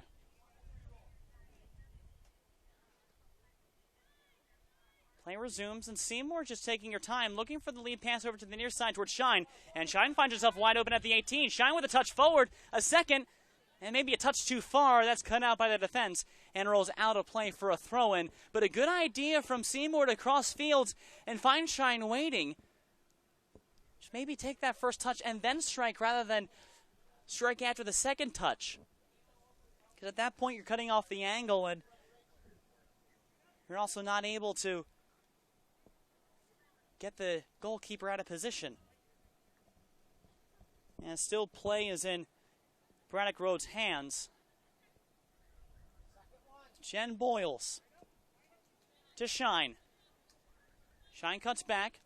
She has Boyles. Feeds inside to Bukowski. Tries a cut outside, still at the 18. Outside to Shine. She could volley here. The cross inside. Not enough lift or power. And it stays just outside the 6-yard box. rolls out, but a fortunate throw-in now for Braddock Road. They're able to regroup and take another shot at this. And the ball rolls out of play. And again, Braddock Road throw-in. Approaching the 80th minute here. Still a 2-1 lead for Braddock Road. Players SC was up in the 5th minute thanks to a goal from Michaela Morris. And now here's another run, but well too far out of the reach of Brianna McCullum, who she had one ring off the crossbar in the first half. And since then, she's been rather quiet. She came off for the final 10 or so minutes of the first half. Has been back on in the second, and unfortunately hasn't had as much support or room to run because it just seems to be Braddock Road's game to move around and stay comfortable. Players SC still trying to work out of the far side. Alexis von Schottenstein. And she turns that ball over once again, and Kayla Seymour, both goals for Braddock Road. She retains possession, and now she goes up the left wing. Maybe less urgent to get into center. She does have 2 goals already. Looking to feed Larkin now up the wing. Larkin with some speed is contested. Larkin pulled back, looking to center in front, and Murrieta's there. And she was infringed a bit on the play, but did beat by the defender to try to cross it in. Unfortunately, couldn't develop, and so Murrieta will reset Players SC once again, and we'll have another punt away. But Larkin now repossessing thanks to Olivia Feigl. Crossing fields now. It's Lucka. She's held up. Still. She has Boyles. Feeds her inside to Shine. Shine with some room. To Feigl outside the 18. She has to cut back, feed to Moore. And it's Moore. She tries. That's blocked. Comes back out to Moore. And touched away. A nice, thoughtful touch by Alyssa Turner of Players SC. Unfortunately, it goes off of a teammate, and now it's out of bounds. And another throw-in once again for Braddock Road as a pair of subs will come in for Players SC. Tessa DeYoung checks back in. And she'll come in for Brianna McCullum. And unfortunate for McCullum, had some chances in the first half, quiet in the second. And she may not play the final 10 minutes of this match. And also coming in, Gabrielle Altmansberger. Emily Neighbors will take a break for Players SC. So Altmansberger and DeYoung check in for the team in all blue. The play is continuing to move from left to right. Here's Olivia Feigl outside the 18. Coming to the near side. Fluck is to Feigl again. She has some time to work and decipher a play, and she tried a chance at goal. It was going wide anyway, but Murrieta picks it up, wanting to keep play moving forward and gain back the momentum. Less than 10 minutes until stoppage time in the 90th minute, and this is the time for Players SC to move on. Schottenstein tries a lead pass, and her and Michaela Morris weren't in the same wavelength on that play, so it turns back over to Braddock Road once again. But if they can work for a streak and a strong counterattack, I think that's going to be their best play right now. You take the ball away in the midfield section, which is hanging back toward the edge of your defending third, and then fire forward. But Feigl has a rush on, but Murrieta cuts it out. But you come out with a strong counter. And you just can't find DeYoung on the far side. Another throw-in for Braddock Road. But again, you counter up and you find some space in the open area. Maybe come to the near side and work through Altmansberger. She is relatively open. And Jen Boyles has been playing a lot on this near side with the ball, so could try to run it right by her, though Boyles does have some speed. Instead, Braddock Road trying to advance. Advancing is Shine, and Shine can't get there. She was in pursuit and the right idea, as Braddock Road continually finding the through balls and trying to add to their lead. Allison Hartman waiting to check in now, as Rachel Moore for Braddock Road toward the near side. The captain pulls back, feeds it back to the defense. They'll go all the way back to the keeper to punch back out to find open space on the far side to Larkin. Bukowski. All the way back to Larkin. Has some space to Feigl. She has more space. Now to Moore. Cuts back and waits, tries to put on a move from the defender. Has Seymour to the far side, and Seymour just couldn't get there. Maybe a little gas on the far side as Bukowski comes in and swoops in to help out her and feed it off to Larkin. The 84th minute. A feed inside looking for Lucas, and nothing doing there once again, but it's still just all Braddock Road right now. 2-1 score line, but they've been dominant in the second half. Now racing in is Branton. Branton having a chance at the cross inside right in front of the keeper. A chance for Feigl! She has the lead to 2. It's now 3-1 Braddock Road. And finally, her first goal of the game and her 3rd point overall. And what a time to come in and take the 2-goal lead. Late goal in the 85th minute. Take another look at that. And it was a beautiful cross in from Elise Branton. And just a chip right over Murrieta. As Kayla Seymour does come off. Another look at that a little bit slower. Had to stop and turn, did Feigl, and took a touch to the outside. And again, just a curl and chip right over. She'd been threatening all game, and she came in as a substitute and really hasn't come off since then. And a collision now between two Players SC players, and it's just unfortunate. Both of them seem to be getting up okay.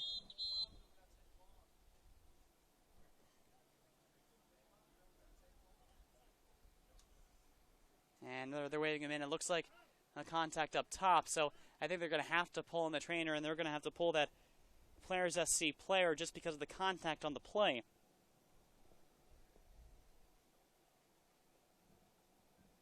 Yeah, a little player up top, yeah, it was a head collision, so she's going to have to come off and be reviewed by the training staff, even though she was waving off to her head coach, Joe Sladik, saying, no, I'm okay, I'm fine. That's the right move to make. Initially just looked like an odd collision. Both players seem to be okay at this point, and it looks like that Kimberly Olivares is the one limping up, and she's favoring her left side, her right side. She's trying to walk it off right now, and tough collision, maybe a leg to the head. Yeah, that's just unfortunate, though.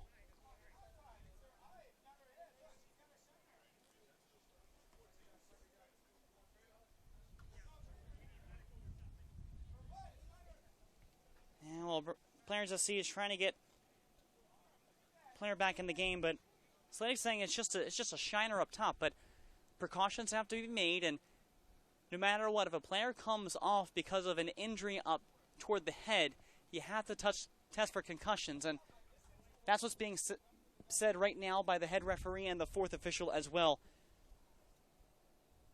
Of course, the team's going to want to compete and keep some of their best players out there, but the safety of kids, especially in the youth level and professionally, it can end careers and end chances for future in games. So they're going to have to test it anyway. It's a relatively tough bruise as play has come to a screeching halt as they're still trying to contest and make sure that they have a trainer coming out. So as a reminder, we do have one more game here from Field 14. It'll be a U14 Girls game taking place in a few moments. Tophat 18 gold from Georgia against Ponte Vedra SC. Jacksonville FC Storm 99-2000 from Florida as play finally resumes as we get closer to that 90th minute. Probably going to have a bunch of stoppage time as Erica Ritter's going to come into the game up next. And Rachel Moore for Braddock Road. Back to Moore. And she cuts out to the outside to the top of the 18. Moore looking inside, back out to Bukowski. A little bit of room. Touches in. She tries for goal. And Bukowski with the left-footed strike misses just wide. And it will be Erica Ritter coming in. And she'll finally come in into the defensive line for the injured player.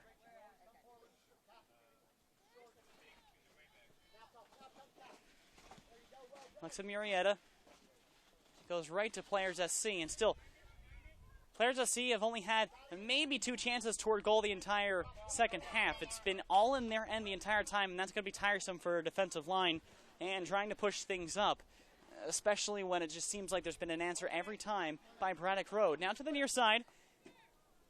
Commandatori's coming up, and 3 minutes added on to this contest.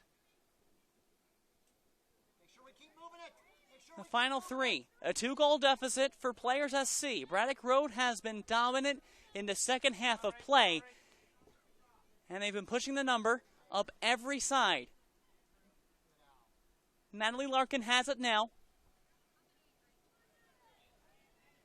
And Feigl once again taking a chance down the far side for a run, but it'll be a goal kick, and presumably that means that 3 points will go for Braddock Road, and they'll move up into at least a tie for second place, depending on the result of Beadling Thunder as well as Cleveland United White. That game going on concurrently over at field number 3. And day number 3 turning out to be an interesting day for all ranks we've seen here at the field. U18 and U14, both boys and girls. As Players SC trying to move up in numbers. Erica Ritter up to the far side and looking for Tessa DeYoung, and DeYoung isn't able to corral it, goes off of her, and so it will be a throw-in now for Braddock Road, and this will be the time that Braddock Road will just continue to pass the ball around and try to keep things calm and stop the rush of Players SC, though there is a throw-in on the far side for the team in blue. DeYoung loses possession again, just seems to fall back off balance, and so now going back to the back line, and Braddock Road is going to pass this around and try to open up play a bit more. Jem Boyle, she's seeing some trouble. Now turn back over to the inside. Von Schottenstein moves it in and touched up by Kimberly Olivares. And Olivares can't thread the needle to the right player. Rachel Moore, the captain's there once again, goes off of Players SC as time continues to dwindle down here into the waning moments where Braddock Road seems to be in contention to gain their first 3 points of this tournament. Larkin outside. And they're going to circle the wagons here and just pass the ball around as best they can, keep it in the midfield range. As Bukowski has some room to turn and go, and she's content in just staying back, and now she'll start to push the envelope a little bit more. Every goal counts, though. Bukowski in for Feigl. Feigl with a chance, goes back and in! That's a second goal of the game for her, and a pair of goals for 2 players from Braddock Road. It's 4-1 in extra time. Just a simple through ball and a touch from Catherine Bukowski. Finds a wide open lane and a very tired defense for Players SC. And that will put the icing on the cake. Just thumbed it right through past Alyssa Turner. And now Players SC is going to push down by 3 goals. Circling it around to the fence, looking for an open lane. Again, very little time left here. Referees constantly checking their watches to check on time. And referee just waiting. Up to the near side and taken away. And that's going to do it.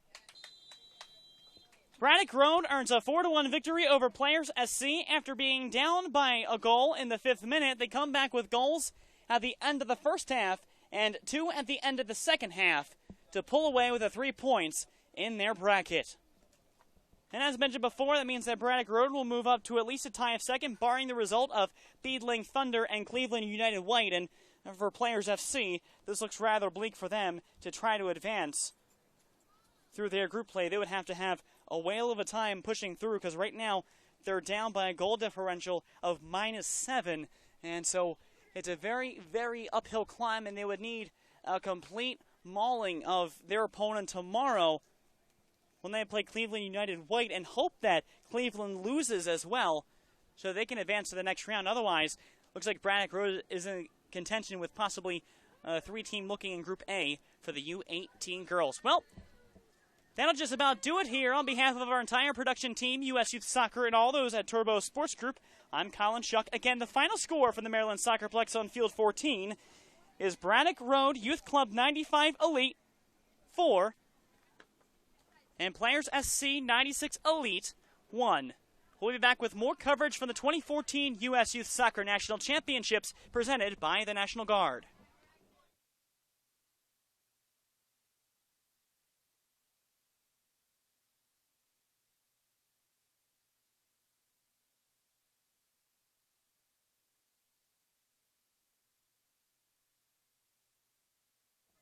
We'll take a look back at the highlights again. This early goal in the first half, going off the foot of Michaela Morris, just in the 5th minute of play, what seemed like a defensive breakdown, and again, threading the needle right through the defense, made it an early 1-goal lead. And just pressure and pressure coming early for Players SC. A couple of chances on both sides, but in the early stages of the first half, it really was a lot for Players SC. Braddock Road started to come in with Olivia Feigl. She started pushing the envelope and pushing the ball up. She didn't come out once she came into the game. This was Bukowski crossing into the far side, and Amy Lucas hit it right to the keeper. And here's the first goal chance. Feigl had 4 points on the day. This one was for a feed for Kayla Seymour. The first goal for Braddock Road made it a 1-1 game in the 40th minute, and then just a few minutes later, guess who again?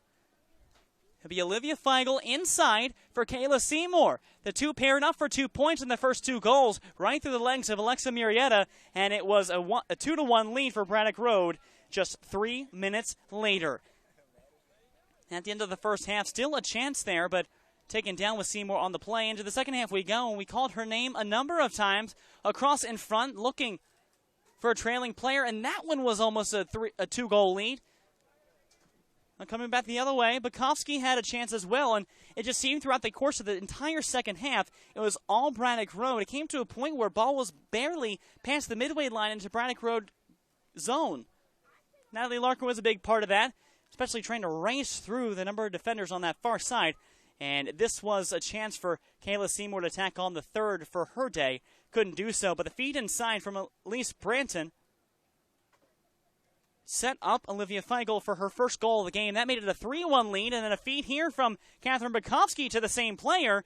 That made it a 4-1 lead in extra time, and that's where we wrap up here fully from field number 14. A 4-1 victory for Braddock Road against Players SC in this crucial second game of round-robin play in the U18 girls bracket. Once again, back in a few moments with the final game of the day, U14 girls action from field 14 at the Maryland SoccerPlex.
Well, we welcome you in to the final game at the Maryland SoccerPlex in today's U14 Girls Contest for the 2014 U.S. Youth Soccer National Championships presented by the National Guard. Today's game features Tophat 18 Gold and Ponte Vedra SC Jacksonville FC Storm 99-2000. Colin Shuck, glad to be with you today as we continue and start right into this game. It'll be Jacksonville in white with blue shorts moving from right to left, and Tophat in the bright pink tops and black shorts moving from left to right as we continue play here. Field number 4, the final game, and both of these teams winning their first game in Group B yesterday. Ponte Vedra winning against La Roca Premier PO 1-0. And the other way, Tophat, and they've been pushing up. And Tophat has been strong as well, winning 3-2 in their game against Cleveland FC. This could be a deciding game to see who could come on top of Group B in this U14 girls matchup. And already early on, we have an early corner upcoming for Jacksonville FC. They'll move from left to right, and Tophat from right to left. I do believe I said that the other way. But it will be Tophat defending goal in the first corner of the game, already awarded to Jacksonville. Across inside, bounces off of the wall of players, bounce out the outside the 18, and back up to the top to Emma Voigt. That'll bounce in, and that's taken away by Emma Cawley. And still, Cawley's still being threatened here on the near side. And ball will roll out of play for a corner kick, and 2 straight corners early on in this game, and this game 35-minute halves, and presumably will be a water break in the middle of it as well to kind of rehydrate and get everything going and keep everyone intact as we go on. But the second straight corner early on here.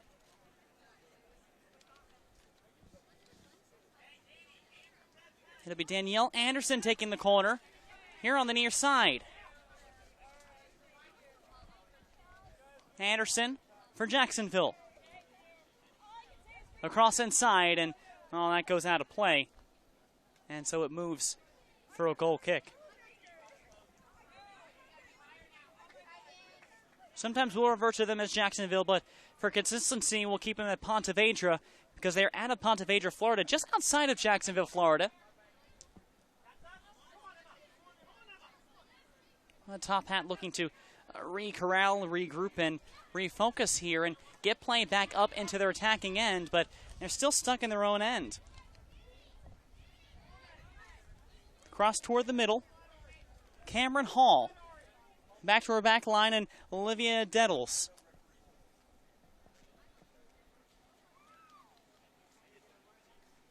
And that ball bounces out of play, and it's a Tophat throwing on the far side. Tophat 18 goal from Georgia. Won the blue group in National League play as the ball crosses in. And a chance here for Tophat, has a chest in front, and that's called offside now instead for Hannah White. Hannah White had a chance in on goal and unfortunately just couldn't find the direction of the net and was called offside in the process.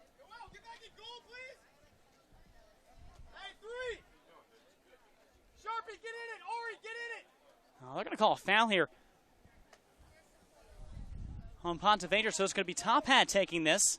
Erica, get in it on the inside. Right outside the 18. An early chance here. Yes, Grace.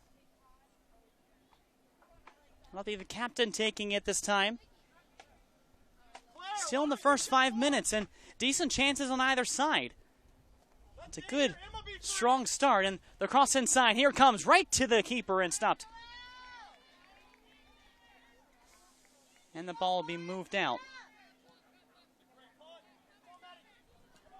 Now the ball pumps up toward the front side, and Tophat able to corral it once again.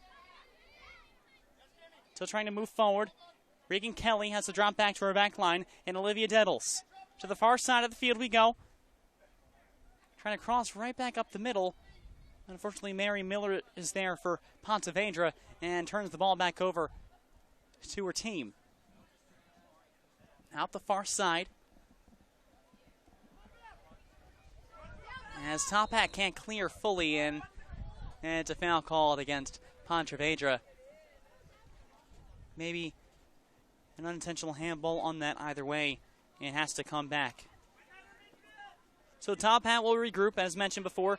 Won the blue group in the U14 Girls National League, 5-0-2 in their play overall. 17 points and 18 goals for. As Tophat comes back the other way. Hannah White inside the 18, crossing in front. And that's a nice save made by Ponte Vedra. Long boot out from back behind from Christina Rolfson. Rolfson getting the start today.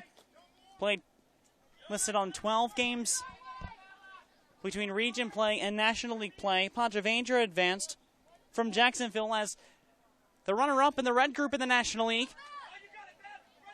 And trying to advance through here. Beverly Courtney couldn't catch up with it. Her and her sister Elise are both on the team in consecutive numbers, number 12 and number 13. As ball goes out of play, and it'll be Ponte Vedra taking the throw-in. White looking for a drop pass, and Pace Stevenson comes out with it for Tophat. Now up the middle, Hannah White leaves it up for Rachel Jones. Now Jones turns and goes up midfield. She has players to her left and right. Long lead pass up the left side. Reagan Kelly, and just too far out for Kelly, but a smart decision from Jones, the captain. First National League tournament appearance for Ponte Vedra as well as Tophat. So no records to go based on that, but Tophat top 10 in the nation, nationally ranked. And Ponte Vedra, they're back in 63rd position nationally. And a one-touch pass from Beverly Courtney. Courtney looking to move up and taken away by Delaney Graham. Now up the middle. There's only 3 subs on the side for Tophat. It's going to be a hot day. E. Weldon Colker moves up the far side. And it'll be a corner. And the third, and another corner upcoming, the third of the game thus far.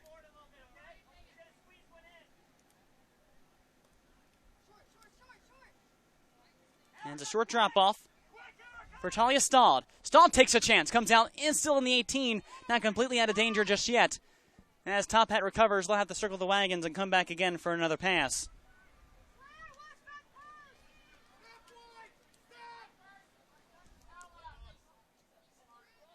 Ponte Vedra had the first chance of the game very early on, advancing through the middle. Almost initially off of the opening kick, but unfortunately for them, they couldn't continue the momentum, and now Tophat has gotten a couple chances since then. The other way, Ponte Vedra up the left side, cut out, and fed over to Staud.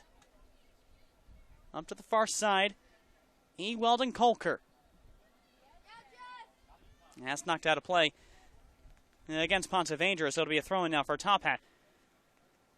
Tophat from Region 3.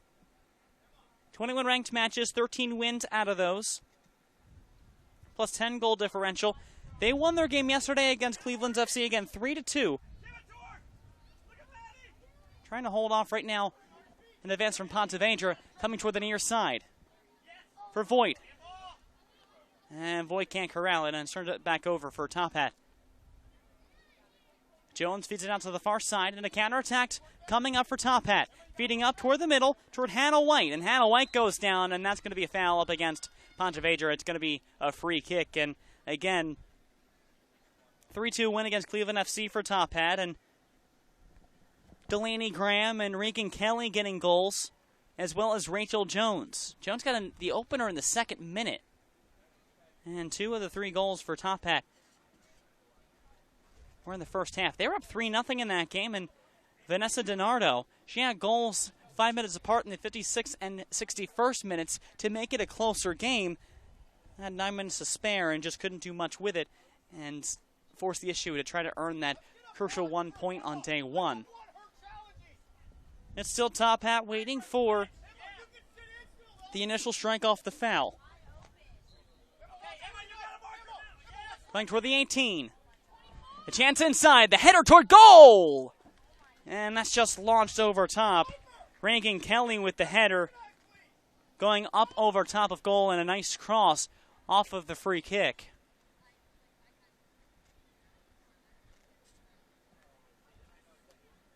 Christina Rolfson. She'll set up the goal kick. And it just seems like the Tophat has had most of the play thus far. Still in the early stages, the 11th minute, but getting closer to the halfway mark here of this first half. Tophat once again.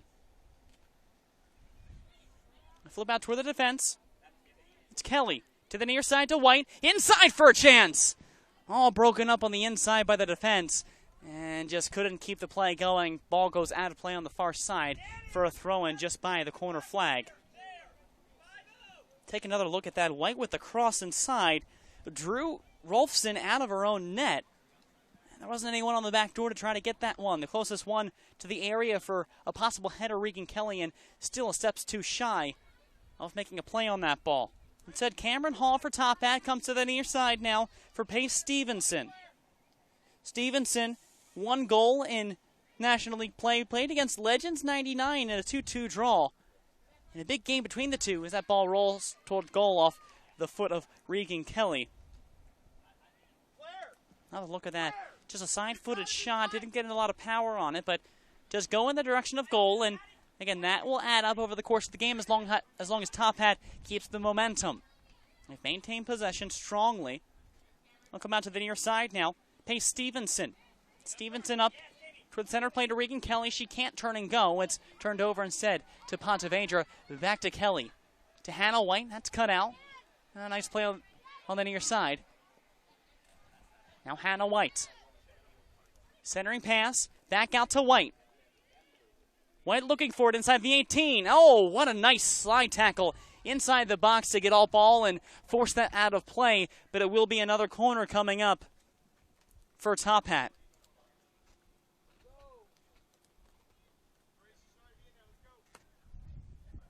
Taking on the near side corner flag.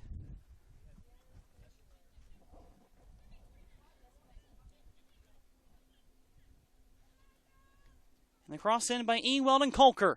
That's the defender right in front, still not out just yet, and finally out of the 18 and to the near side. Ponte wanting to push forward, and ball pushed out of play from the head of Ella Schomburger, out of bounds. Madison Sagas tosses the ball off. This could be an advancement now for Ponte. Back out to the near side. Double teamed nicely and out of bounds off of Tophat. And good play by Sagas to shield that ball. Now going up the middle, Beverly Courtney. Off to the inside, not a lot of room to work with, but enough to dish it off to Sagas. And taken away by Tophat outside of their own 18. Now working through the middle, and Jones outside. A volley forward. White is getting to the area, and she won't get there in time to win the initial ball, but she'll do enough to keep the ball in play up the right wing. Hannah White up that far side. Tries to go by to the defender and cross it in, but Christina Rolfson is there to take the advantage away. As we are in the 14th minute here, and still no score, but plenty of chances on the side of Tophat 18. Now back the other way. Ponte still trying to advance inside the 18, and that one's just cut out by the support play of the center back and moved back out to midfield. And play going through once again, Regan Kelly, the center mid. Kelly, long lead pass up for Rachel Jones. Jones has to stop and pull back for a moment. But to the 18, Jones still at the 6, crossing inside, open goal mouth, and no one's there. Regan Kelly was streaking in, and it'll be a foul coming out against Kelly. Only it's an offside. Great chance in front by Jones. A couple solid touches and pulled Rolfson out. And the foul coming up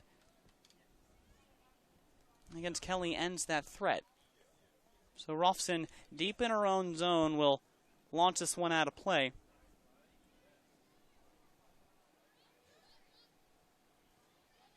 And ball launching forward for Ponte Vedra. Tophat, cut down right outside the 18.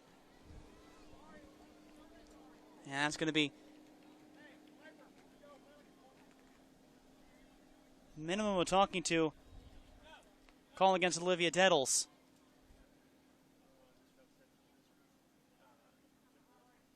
And a yellow card produced.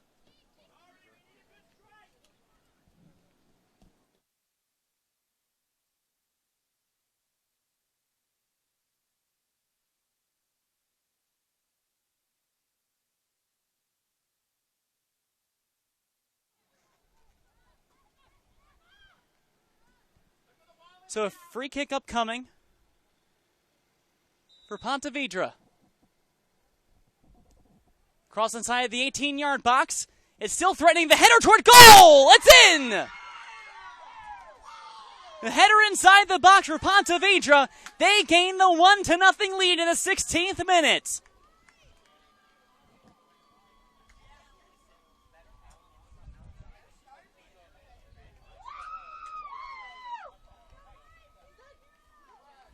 The beautiful head in front brings it out to the lead.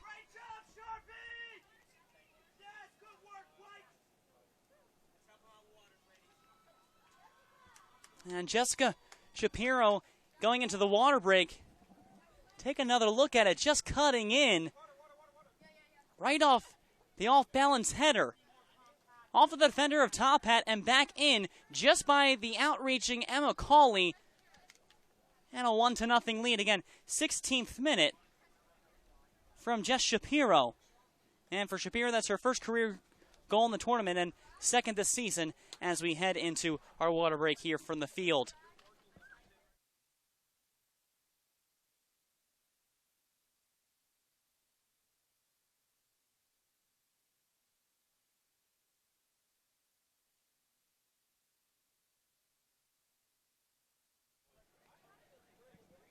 This production of the 2014 U.S. Youth Soccer National Championships brought to you in part by the National Guard, the official armed forces branch of U.S. Youth Soccer and presenting sponsor of the National Championships. By Nike, the official supplier of U.S. Youth Soccer. By Capri Sun, the official ready-to-drink juice of U.S. Youth Soccer. By Turbo Sports Group, the official video streaming production company of the National Championships. Don't forget, you can order and purchase any broadcast from this year's event by logging on to turbosportsgroup.com.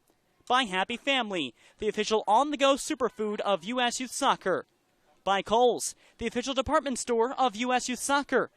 By Liberty Mutual Insurance, an official sponsor of U.S. Youth Soccer. Nestle Nesquik, the official post-game drink of U.S. Youth Soccer. By Skills, the official player performance training sponsor of U.S. Youth Soccer. By Sports Authority, the official sporting goods retailer of U.S. Youth Soccer. By Wilson Trophy Company, the official awards, medals, and pin supplier of U.S. Youth Soccer. As well as the NSCAA, proud partner of U.S. Youth Soccer and Major League Soccer.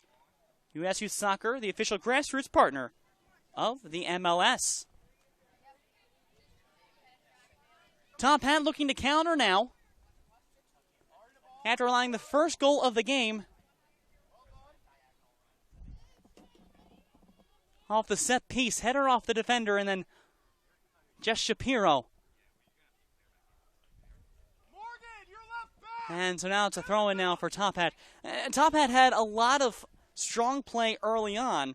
We're possessing the ball very well for the first 10 to 15 minutes, and just all of a sudden they let one play go, and Reagan Kelly trying to advance it into the center once again.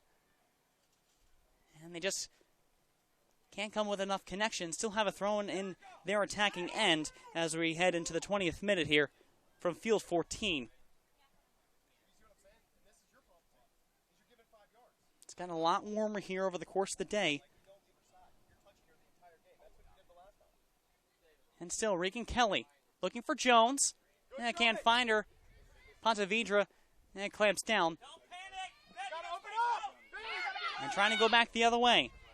Beverly Courtney. Long streaking pass. No one was around. Instead, Olivia Dettles of Tophat 18. And they'll move back the other way.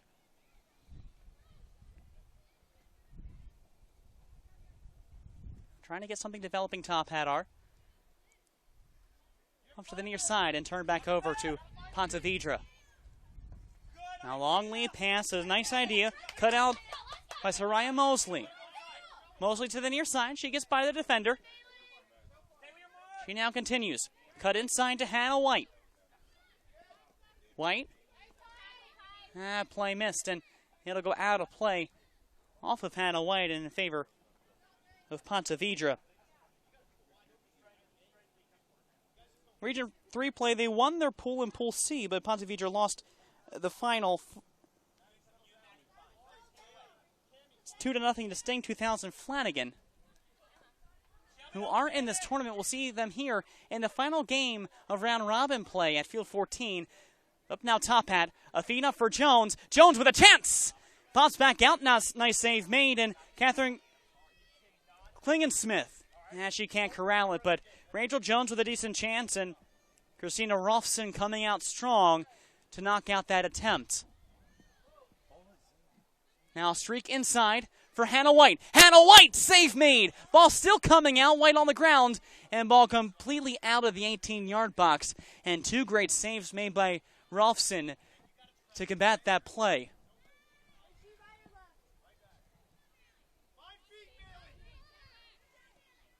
Now Ponte Vedra back the other way. Once again, it's Beverly Courtney looking for a feed up front, trying to thread the needle through Dettles. And Emma Cawley, she'll hit that out to the sideline. Not a lot of power on it to roll out of bounds, and that is going to be a throw-in now, and substitutions will come in for Ponte Vedra.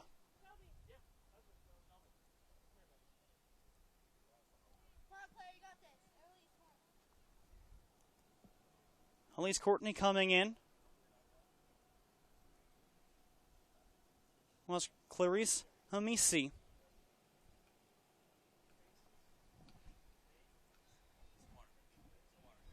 Fans here, the game huddled around the shade, as you can see in the distance.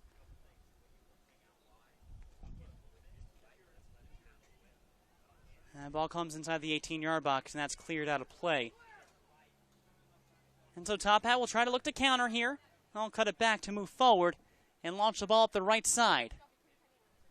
Too far for Klingensmith, and so it'll turn the ball back over to Ponte Vedra. Tophat, named after the Tophatters, the United States Navy's oldest active Navy fighter squadron. They're the VF-14 fighter squadron.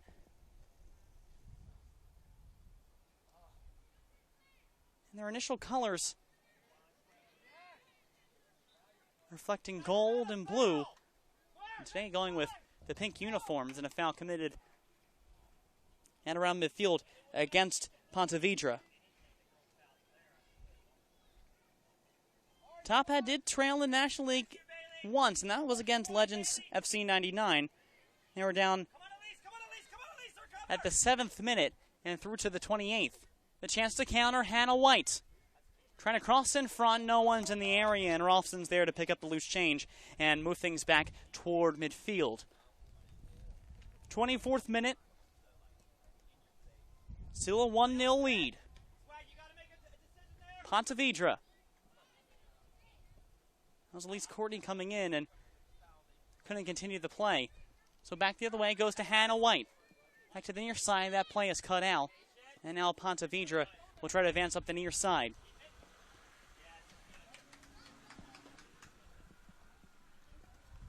Trying to bring it back in, and now it's going to be a throw-in now for Elise Courtney. Turned over outside the 18, looking to cross it out to space. Turn back over to Ponte Vedra. A chance here, streaking toward the far side, Ponte Vedra. And just couldn't keep the ball in play to continue it up. Inside thwarted for a moment. Now still trying to cut inside. The cross looking in. There's no one there, and that's cleared out of the way from the perspective of Tophat. Back toward the 18 now. Ponte Vedra is threatening once again. They've had short spurts of it. Beverly Courtney trying to stay with play. Now drawing it back out to the outside. And it's Morgan Mills. And knocked out of bounds off of Morgan Mills. And so 2 substitutions will come in for Tophat out of their 3 possible substitutes. E. Weldon Colker, who came off at the break, comes in for Hannah White. And Talia Stahl will come back into the game after Cameron Hall took her place as well. Just trying to rotate players around and give everyone a breather, especially with the heat and how play has gone for them. Still trying to change things up and move them into a better position. Freaking Kelly knocked down from behind, and that's an easy call against Cameron Dade of Ponte Vedra. And so it'll be a free kick in the attacking half for Tophat 18.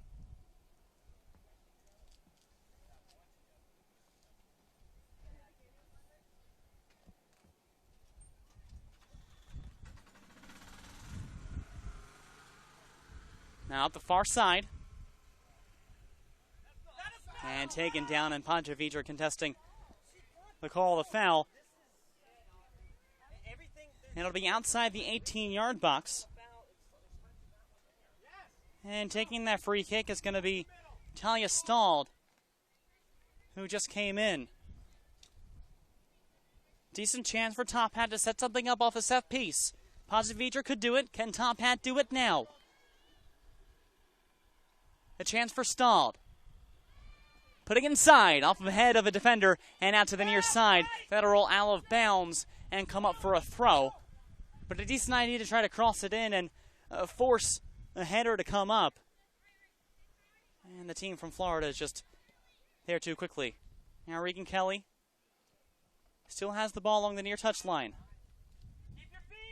Kelly, cross to the inside, and headed the way. The turn back over to Tophat, about 35 yards out. On the far wing, Stalled. And they'll just drop it back to create some more space and some more room. Another cross inside. Kelly's there and pounces back out. And out to the far side. And Ponte Vedra trying to counter, but a long lead pass to no one but Delaney Graham of Tophat will move things along. Back the other way. Now inside. Regan Kelly to Jones. Jones with a strike. That goes up off the crossbar. Another chance goes up, and just wide. Nice strike by Rachel Jones. Found wide open, just cut back onside. The left-footed strike off of the initial calming touch. And thanks to Christina Rolfson, too, she got some mitts on it. And was able to force it skyward. And now the goal kick will come out, and Tophat will repossess along the near touchline. And now play opens up around midfield. Audrey McCabe. Now to the far side to Delaney Graham. And Graham almost loses possession and is able to advance with the attacker sliding down. Turn back over, now coming to the near side. Racing up is Ponte Vedra. Bailey Williams up the near side. Bailey Williams, she trips up on the way down. And she just really wasn't touched, just player cut in front of her. As Tophat now goes back the other way. Up the near sideline. Regan Kelly up the line for Jones. And that's tackled away by Clarissa Misi, a substitute.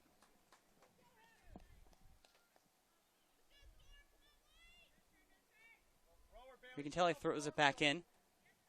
Jones is knocked down. And Rachel Jones.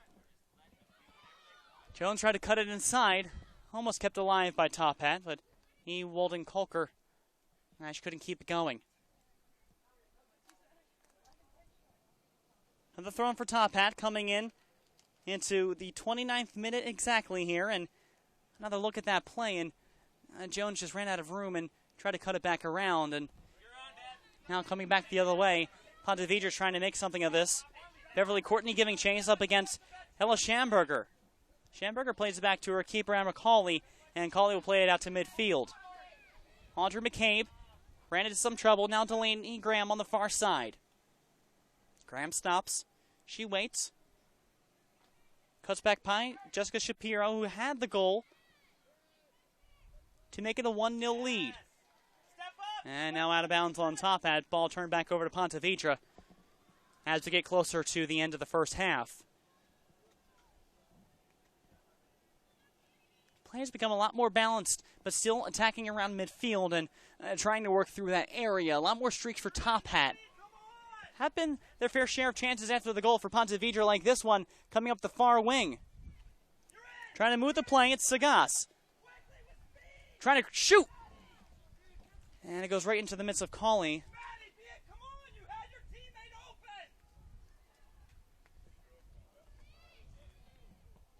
And so now cleared back out, Tophat. Ewald and Kolker.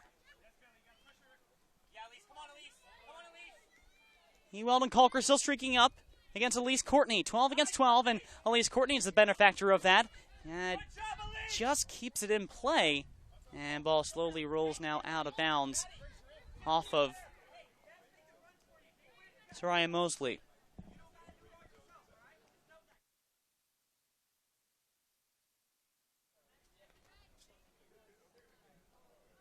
Ball to the near side.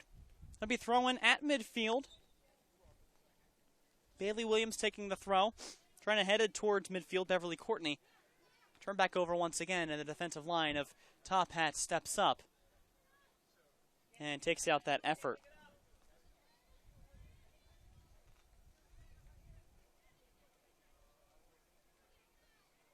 Still working through now. All of a sudden, Tophat trying to put a run together on the far side, but taken out of play. But Ariana Minot. And substitution coming in now. Mary Miller will come in.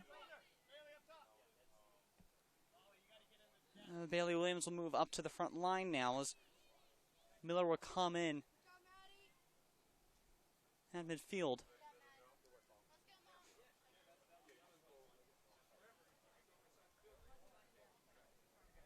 Maddie Sagas comes off. So the throw will commence for Tophat over on the far side. A couple minutes shy of the end of the first half. Nice inside feed for Cameron Hall. Hall trying to center it in front and maybe a touch too far. And Tophat's able to corral it once again. Now a chance up front. Turning back. Ewald and Kolker.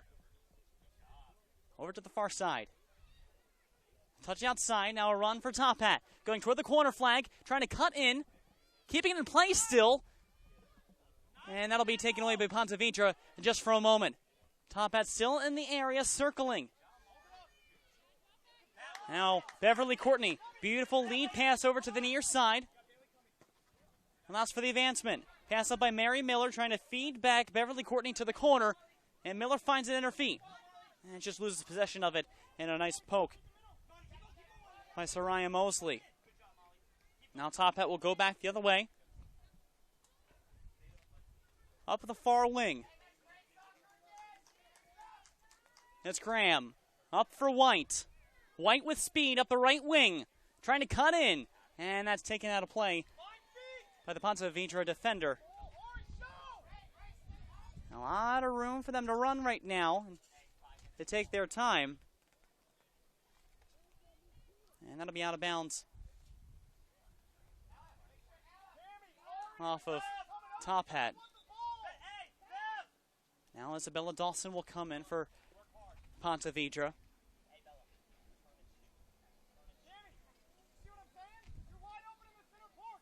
She'll come in around the front line as well. Still rotating players and working toward halftime.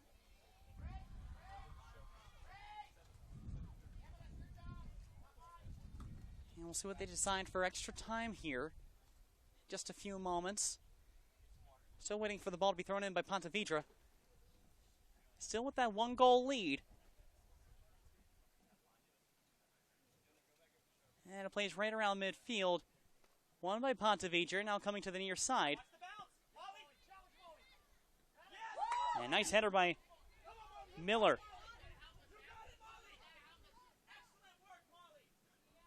And now that drops out of bounds, and so now it's going to be a throw-in. And another substitution will come in for Ponte Vedra. This one Emma Voigt started this game, came out, now coming back into the end of the first half. Still just less than a minute away from. And 2 minutes of added time have been added to this game. Now still trying to push forward and taken away by Tophat for the moment. Now turn back over once again. Comes back to the center line. Keep her wide, Claire. That's you. Come on, come on, come on. And now a give and go. Brewing. Cameron Hall looking in front. A touch by Hannah White. Out to the outside to Klingensmith. Back inside. Pushed down in the box. Nothing called. Oh, Tophat wanted that. And you've got to swallow the whistle in that area as well. So those become close and controversial plays if they're less than obvious. Graham up the right wing to Hannah White. And White falls to the turf, and that'll be foul against Ponte Vedra over on that far side. And there's going to be quick talking to over on that side.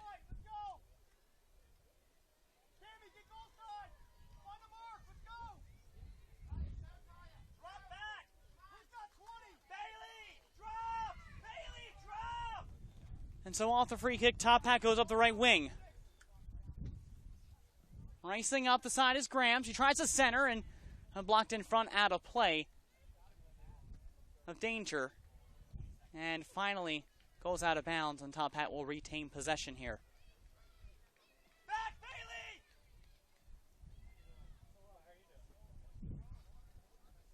Back to the middle. Still in danger.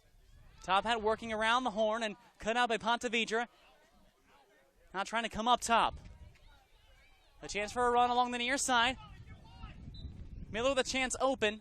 And that's it for halftime here. After 35 minutes of play, Ponte Vedra, they have the 1-0 lead against Tophat.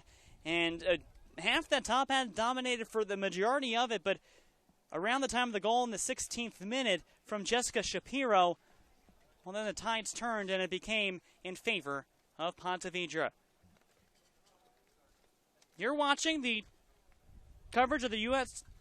Youth Soccer National Championships presented by the National Guard. We'll be back from the Maryland SoccerPlex with more, including first half highlights, right after the short break.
This presentation of the 2014 U.S. Youth Soccer National Champions are presented in part by the National Guard, the official armed forces branch of U.S. Youth Soccer and presenting sponsor of the National Championships. By Nike, the official supplier of U.S. Youth Soccer. By Capri Sun, the official ready-to-drink juice of U.S. Youth Soccer.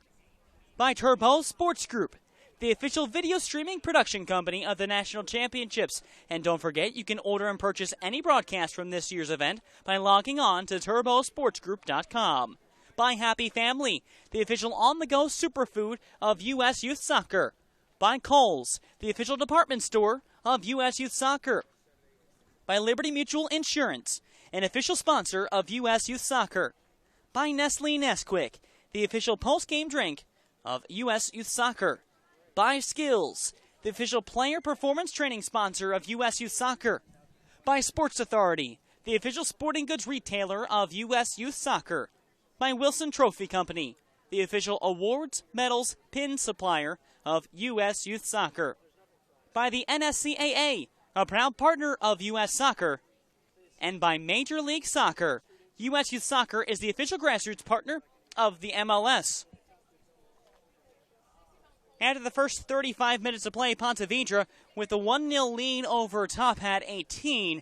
And it was Tophat for most of the half. Early on especially, they were pressuring toward goal against Christina Rolfson. And Rolfson had to make a nice couple of stops. That one getting away from Regan Kelly on the cross. This other chance, not a powerful one, but one nevertheless to test the goalkeeper and make sure they're paying attention. And Rachel Jones had a couple great strikes.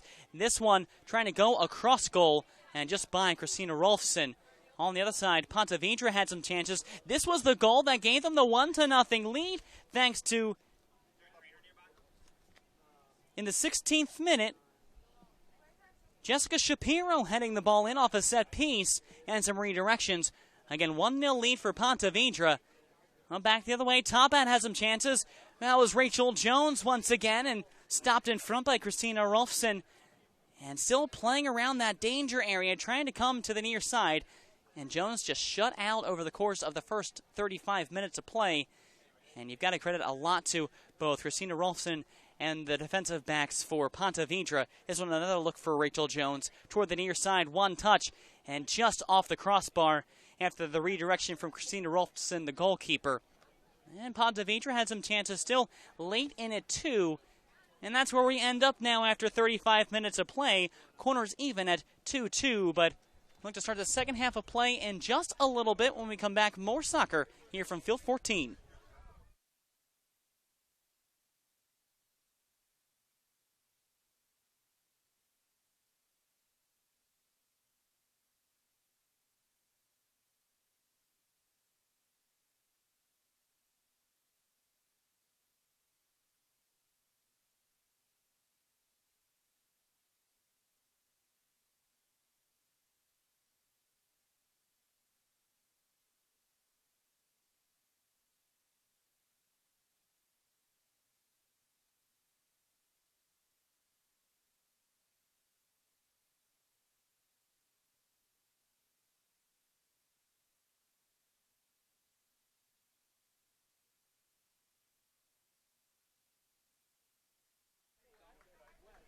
About to start the final 35 minutes of this game between Ponte Vedra SC, Jacksonville FC Storm 99-2000 from Florida, and Tophat 18 Gold from Georgia. Colin Shuck, glad to be with you. The final game of day number 2 coming to a close. Still one final half to play before we call it quits from field number 14 at the Maryland SoccerPlex in Germandtown, Maryland. In this game, again, a pivotal one between Ponte Vedra and Tophat because both of them won yesterday's game, so they sit tied atop the table after day 1. And now 35 minutes to decide a final result as teams switch sides. Ponte Vedra moving now from right to left in their white shirts and blue shorts, and Tophat in their bright pink shirts and black shorts now moving from left to right. Ponte Vedra will start things off. Underway here, the second half of play. And we'll see how play develops because in the first half, Tophat dominated for most of the time. In the later stages and in that breath of fresh air in the 15th minute that Ponte Vedra won a goal. Tophat still pressuring in large part to Rachel Jones, Regan Kelly, and Hannah White over the course of the game.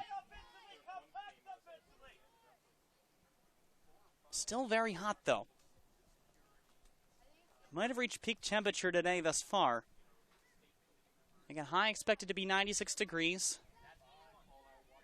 With thunderstorms possible later as Tophat has to retreat back into their own end to Emma Cawley all the way back and move things along on the left side of the field. Regan Kelly drops it off.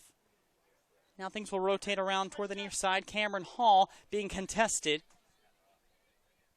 Now the back line has to step in. Olivia Dettles off to Delaney Graham. Graham, feed from Jones, up to E. Weldon Colker. And taken away by Elise Courtney.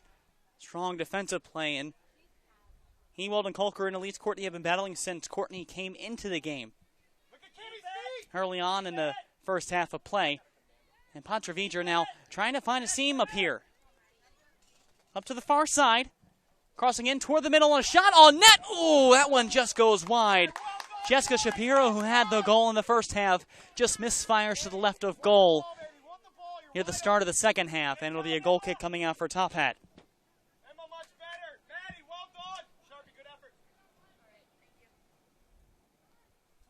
Tophat points against their opponents they've seen outside of tournament play that now are in tournament play. Going 1-0-1 in those two games. Won 1-0 against Cleveland FC, who they just played yesterday. And then a 2-2 draw to Legends FC 99. And Legends up in Group A, they won their first game and the only win of day one in Group A of U14. Sting 2000 Flanagan, who will be down here against Legends FC 99 tomorrow. Well, they'll battle it out for what could be presumably the top of the table. And maybe a deciding factor on who stays and who goes, or just who wins the group. But a foul called against Tophat, so it'll be Ponte Vedra out on the near side. Free kick taken by Piper Datsakis. That goes toward goal, and Emma Cawley will be there to pick up that change, and nothing doing there for Ponte Vedra, though they did have some decent opportunities throughout the course of the first couple minutes. We may go back the other way. Regan Kelly to Jones. Jones has to stop and turn back to Kelly with a little bit of room. Tries to cut back in, and Kelly and Jones working together to retain possession for Tophat. On the far side, back in, E. Weldon Colker sends a runner going. And just too far for Pace Stevenson to catch up, and it will be a throw-in for Tophat.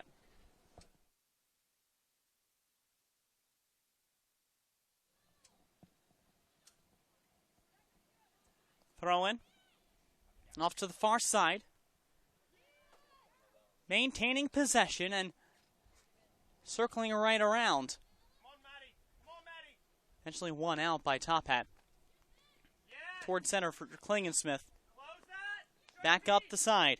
Cameron Hall up for Jones. Jones in the area, and there's going to be a whistle right outside the 18-yard box called against Ponte Vedra. And it's going to be a free kick for Tophat in prime position. And Regan Kelly is going to be the one to take it.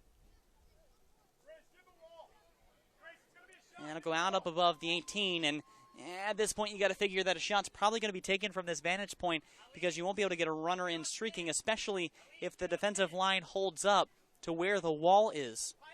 You never know, they might try to send a runner in anyway in case a rebound comes back out in the first 5 minutes of the second half.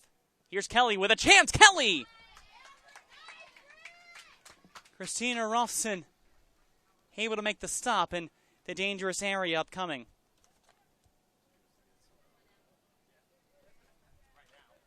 And play advancing, Ponte Vedra coming back the other way.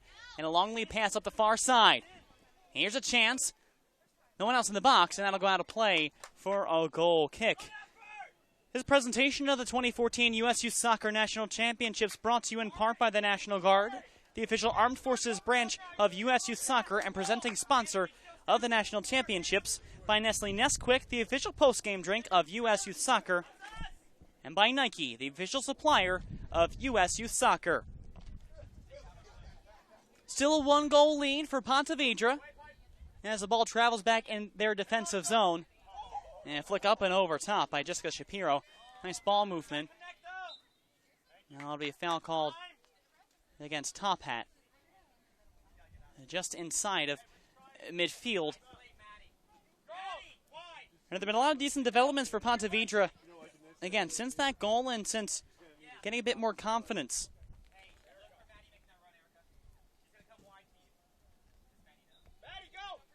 So here comes the free kick.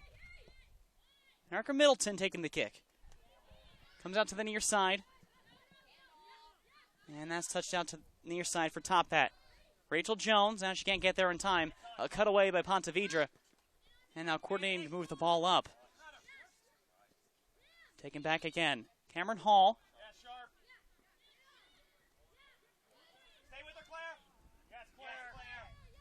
And Claire Courtney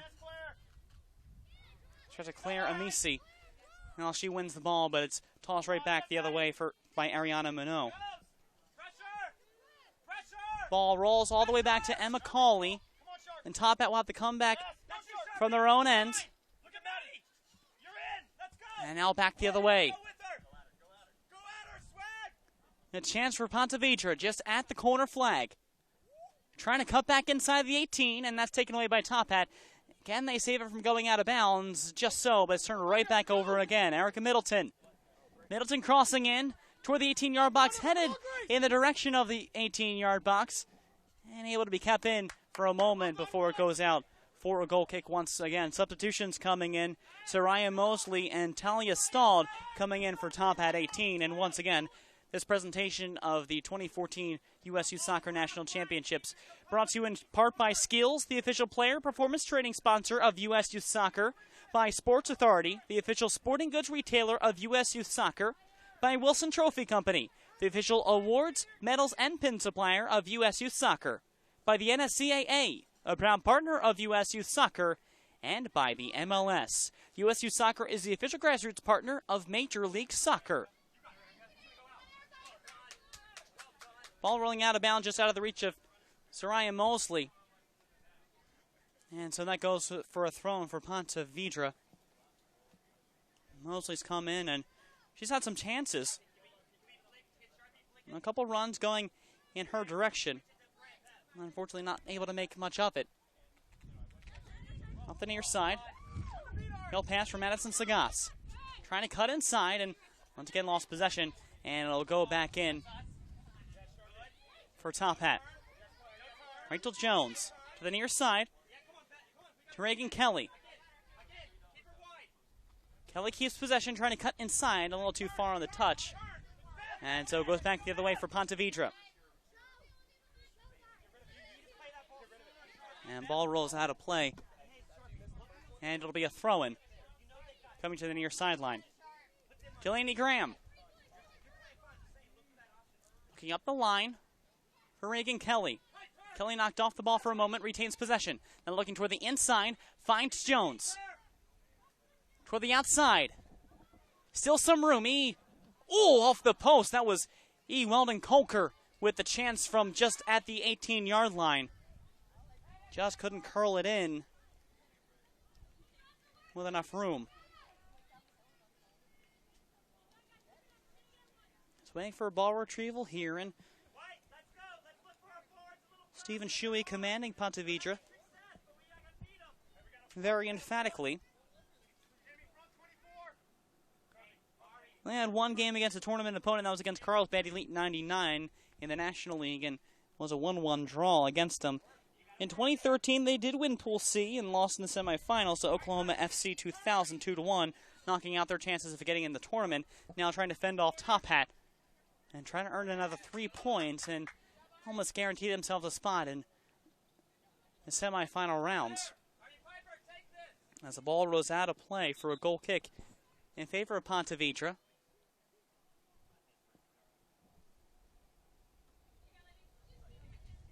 And now just looking for another ball because ball's continually going down into the gully back behind that side of goal. Ponte Vedra, Florida State Cup semifinalists this year, losing 2-1 to Maitland 99-2000.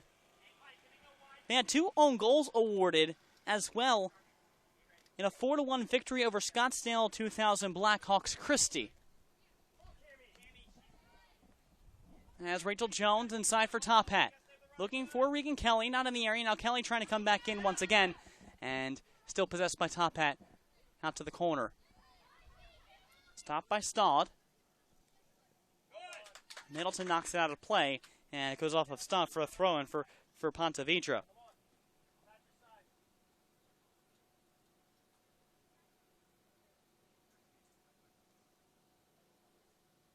2013 in Region 3 play, Tophat. Second place in Pool A. They went 2-1, earning 6 points. They were tied with Albion Hurricanes FC for the wild card spot in the region tournament. Unfortunately, they lost on goal differential, and it was 1 goal that was the difference to send them to that Region 3 title game. Now, good ball up for Ponte Vedra, and there to take it away is Pace Stevenson for Tophat. Still stuck in the corner. And goes for a corner kick for Ponte Vedra.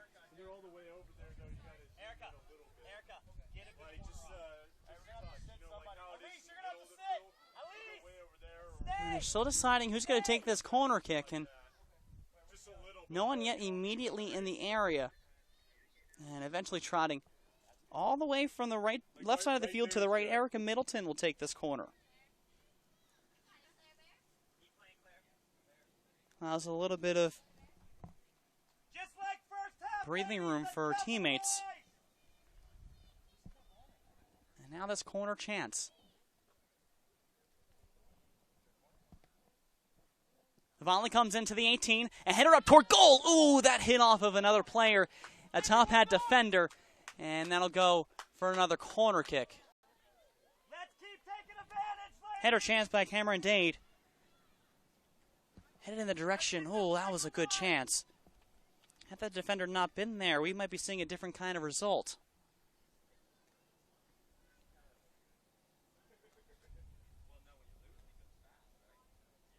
So we'll go back once again. It'll be Middleton taking the corner kick. Middleton, the cross in, similar place. Dade's there, a high kick, another chance to go inside. It pops back out, and Ponte Vedra looking to win the foot race outside to regroup. Will go all the way back to the back line, and they'll take their time.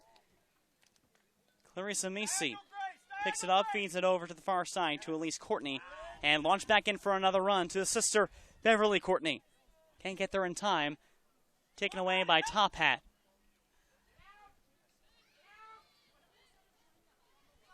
As we continue through in toward the 15th minute. A player goes down for Ponte Vedra quite immediately, just contact up high. And looks like it just contact with the ball. And I got to run out and check her out and just make sure it's okay. I can't tell who the down player is. Madison Sagas, possibly.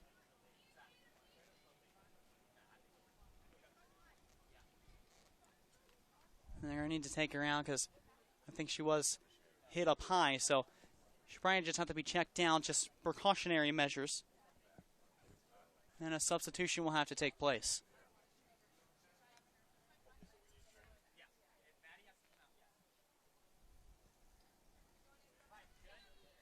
Just awaiting the substitution. Bailey Williams will step back in. And trainers will have to check her out just to clear everything through again. As Hannah White waits to step in as well for Tophat. She'll come in for E. Weldon Colker.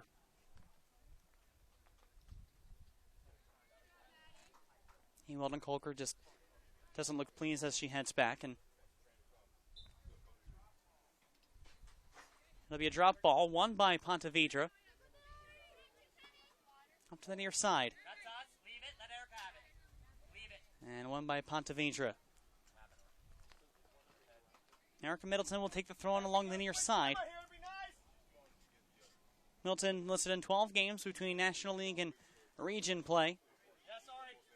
Well done, Ari. Takes another throw in. This time maybe a few yards closer toward goal. Good, Ari. Ball still not being settled just yet, and it goes off of Talia Stad, and it'll be another throw-in. Might as well just go up the line and see what happens. And Soraya Mosley still walking and waiting, and doesn't seem quite urgent to try to make play unless it's going forward. Ball coming to the near side, and Jones is there. And a foul committed against Claire Amisi. And so it'll be a free kick for Tophat.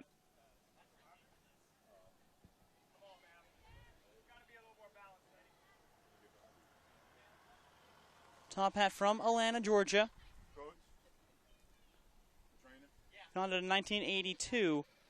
And they were founded under Tophatters, a U12 club, under Atlanta's Northside YMCA.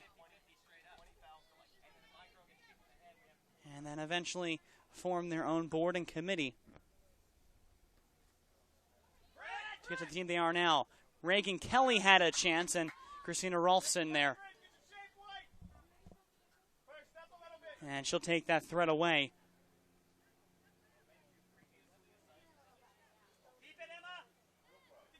In the 52nd minute here. And still a 1-0 lead.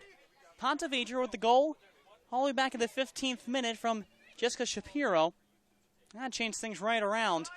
And now taken out by Ponte Vedra out of their own defensive area. Now Reagan Kelly with a chance. And just outside, foul called against Reagan Kelly. And now it'll be a free kick upcoming for Ponte Vedra.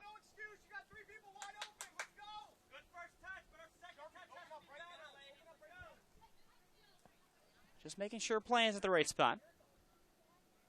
Ponte Vedra had 5 clean sheets in their 12 games, 2 in the National League and 3 in the Region 3 tournament. And ranked 23rd as a program by U.S. Youth Soccer, not as an individual team. In that respect, they're 63rd, as mentioned before. And now we'll have a quick break for water. Still in the second half of play, and it's a 1-0 lead for Ponte Vedra SC. Jacksonville FC Storm 99-2000 against Tophat 18 Gold. We pause for a couple moments and give you a reminder of what's coming up tomorrow. Here from field number 14 in the final game of round robin play. It'll be, again, U18 and U14 boys, followed by U18, U14 girls. Scottsdale 96 Blackhawks Burke will return back to this field for their second straight 8 a.m. game against Cincinnati United Premier Gold 95-96. Team from Arizona against team from Ohio South, again at 8 a.m. in their Group A play. At 10 a.m. U14 boys, CSA 2000 Lobos Rush Premier from Tennessee up against United FA 2000 Elite from Georgia at 10 a.m. And then at noon, again, third straight Group A play. This is U14 Gold. We'll see Legends FC 99 against Sting 2000 Flanagan.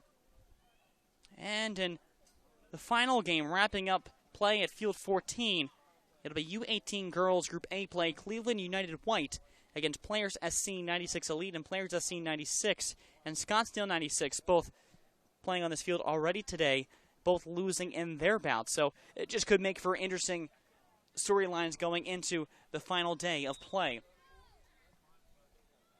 We resume here, and a throw in by Tophat. Finds E. Weldon Colker. And taken away. Up the other side, Ponte Vedra. Feed by Beverly Courtney. And that goes up and stopped by Emma Cawley. And so Cawley now will let that go to the far side.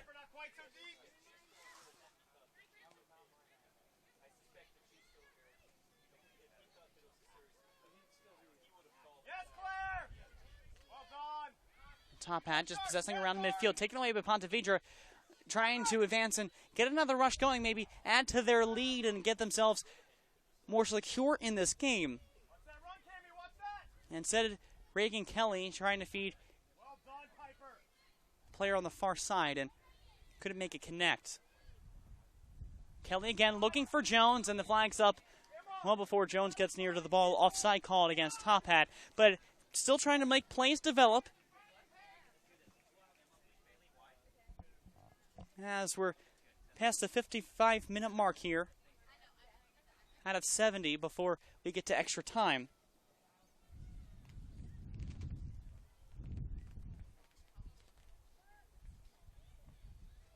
And Tophat still trying to keep possession. Lost the ball at the far wing. Ponte Vedra now. And it bounces back out and out for a corner now.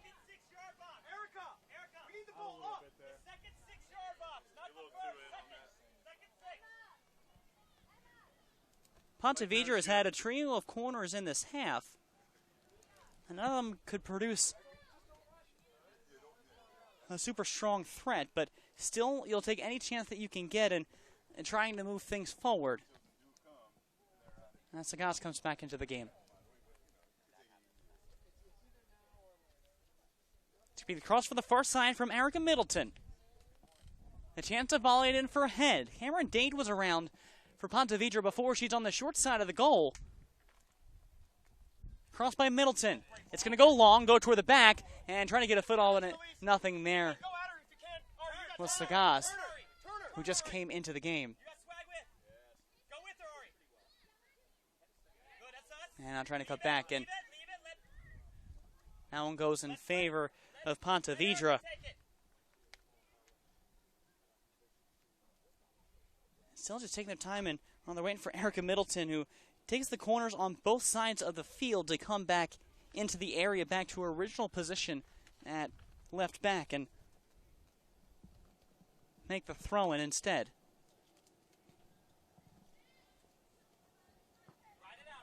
So now right up the middle we go again, and ball knocked out of play once again by Tophat, so it'll go in Ponte Vedra's favor.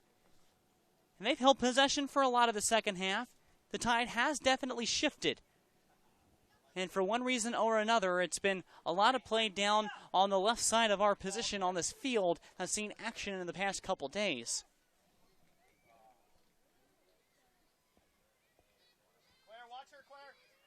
Hannah White on the far side. Long lead pass for Kelly. That might be too far. And that's going to go out of bounds for a goal kick. Reagan Kelly was streaking, and the idea was nice, but the execution not up to par, as that'll go out for a goal kick now.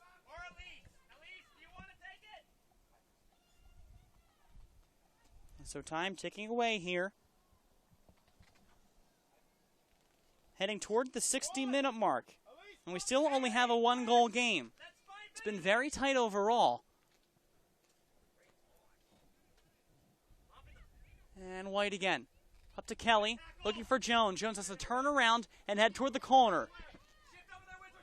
Rachel Jones. And that'll go out of play. And that goes in favor of Tophat.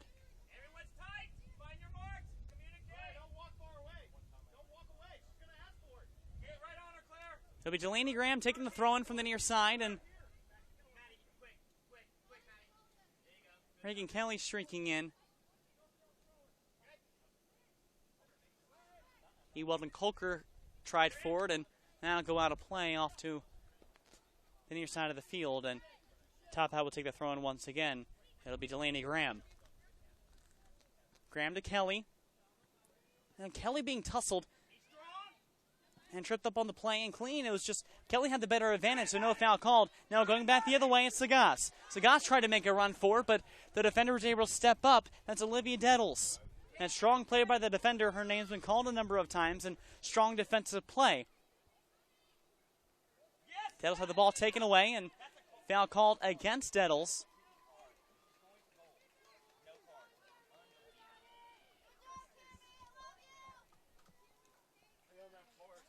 And so now it'll be a free kick on that far side. Ponte Vedra over there. It's Elise Courtney. That's going to be taking that on that far side. Looking for that strike. Elise Courtney racing toward goal. Her sister just couldn't get toward it. Emma Calling was there, but Beverly Courtney was right around that area. Just couldn't close on it. Now to the near side, ball comes in and volley back in toward the depths of Tophat and Graham. Out of touch. And Jones There. to White. White has some room up the middle. White streaking, cutting to the inside. Hannah White, she's beaten out on the way in. And strong defensive play made by Elise Courtney to stop that advantage. And now Ponte Vedra can come in with a counterattack. Looking for numbers up. Nothing on that far side. Said Cameron Dade. She starts things up. Up the middle, Minot. And turning the ball back over once again.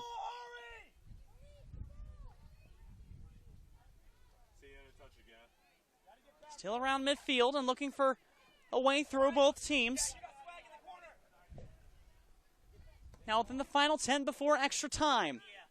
Still a 1-0 lead for Ponte Vedra. If they hold on, they'll claim the top of their group in U14 Girls. Tophat would still be in at least a share for second place depending on the result. If it is a draw in the other game going on right now between La Roca Premier PO and Cleveland FC, then that will mean that Tophat will retain that number 2 spot until tomorrow when they play their final game up against La Roca Premier. But another chance for Tophat up here. Hannah White. And that goes for a corner, last off of the leg of the Ponte Vedra defender. So a corner chance at a pivotal time for Tophat.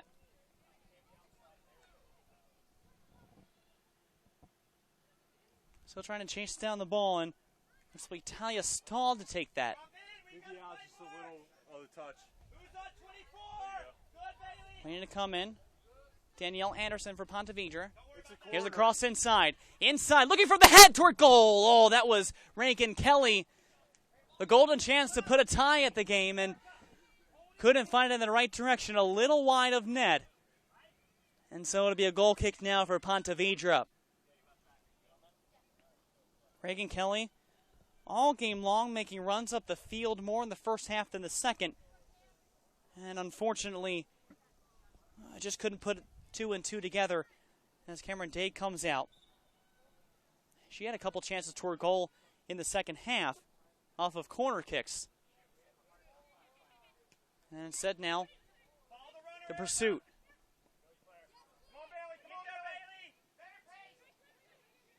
Reagan Kelly up to the near side. Ewald and Kolker. Crossfield pass, looking for the runner. And can't find it before Ponte Vedra starts back the other way. A chance to counter. And meant by the defender, Talia stalled, and so that will be a throw-in now on the near side for Ponte Vedra. Danielle Anderson will take it on the near side. Long throw by Anderson coming to the near side. Chance to keep it alive. The volley still up in the air. And that one goes out of play. And so it's a throw-in along the near side. Danielle Anderson now.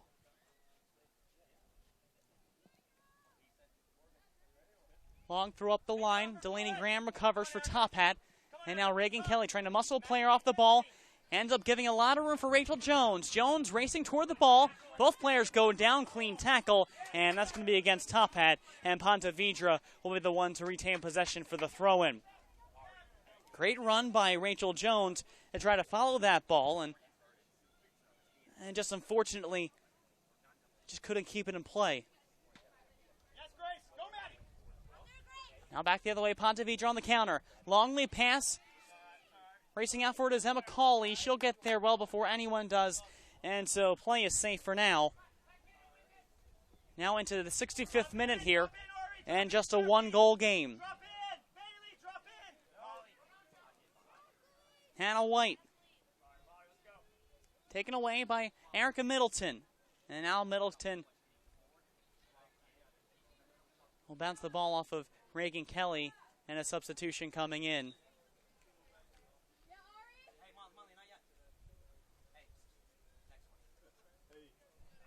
like a good rule of thumb for that. If everybody's on that far side, and there's nobody. Slow creeping in the final 5 minutes here, and things looking good for the moment. 2 straight wins possibly for Ponte Vedra. They're all on the far side of the field and nobody's over here. Yeah, that's the, you know, like if you see a bunch of grass in your picture, like you know you don't. And just a chance to keep things going once more.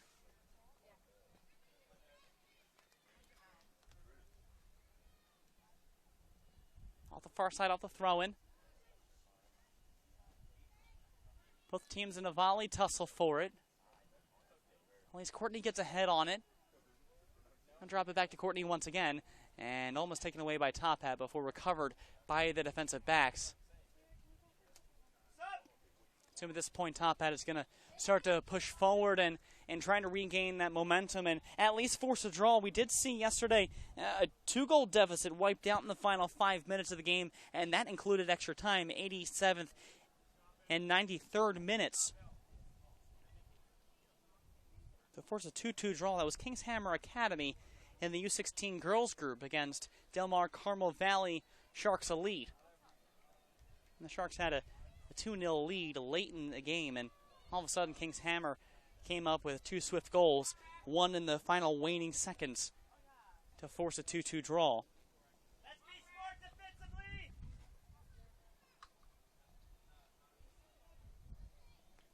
So what can Tophat do in these last few minutes to give themselves a chance to tie? Rachel Jones streaking in, and it's going to be in possession of Tophat now, deep in the Ponte Vedra zone.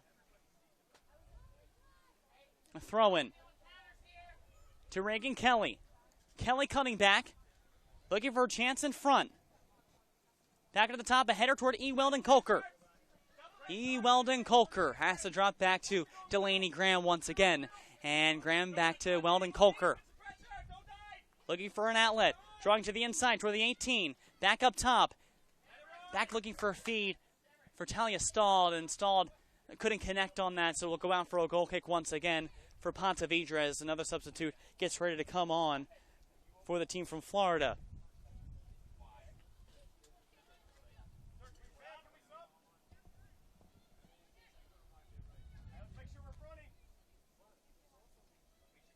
He'll come out from the 6-yard box, and Ponte Vedra looks to hold and maybe add on while Tophat wants to try to equalize here and see if they can just get 1 point out of this. Taken away. Oh, a nice run look for Madison Sagas. And another chance here. And she's onside. To the edge of the 18. Ponte Vedra. And she's going to be punched out by Delaney Graham as Shelby Weiss will come in and make a substitution along the near side. Maddie, can somebody throw it to you to hold it? Hold it. Somebody get it to you. Hold it. Or Bev, you get over there. Hold the ball. Along the near side now. Shelby Weiss will be the one to take the throw in along the near side. Throws it in toward the 18-yard box. Still in some danger here. Bev Courtney to Sagas. Out at the edge of the 18, trying to cut back, find some room, and cleared away finally by Tophat. Here's a chance for Hannah White at the midway line. Hannah White pokes outside for Rachel Jones on the counter. They don't have numbers, but they have time to work. Jones in some space, a feed inside for E. Weldon Colker, taken away by Ponte Vedra. Strong play by Elise Courtney to take that out. She's been strong coming in defensively off the bench. And so now Tophat has to regroup along their back line, waiting for the official word of how much stoppage time to come in. Delaney Graham. Up the middle, Hannah White. Still working up the middle of the field. To Jones. Jones almost loses possession, but Graham's there to help her out and reset things. 3 minutes of added time. Delaney Graham to the near side to Stalled. Stalled one-on-one. Graham the trailer now. Trying to cross it inside the box. A chance coming in. Here's a chance right at goal! The equalizer! Cameron Hall ties the game in extra time. It's now 1-1.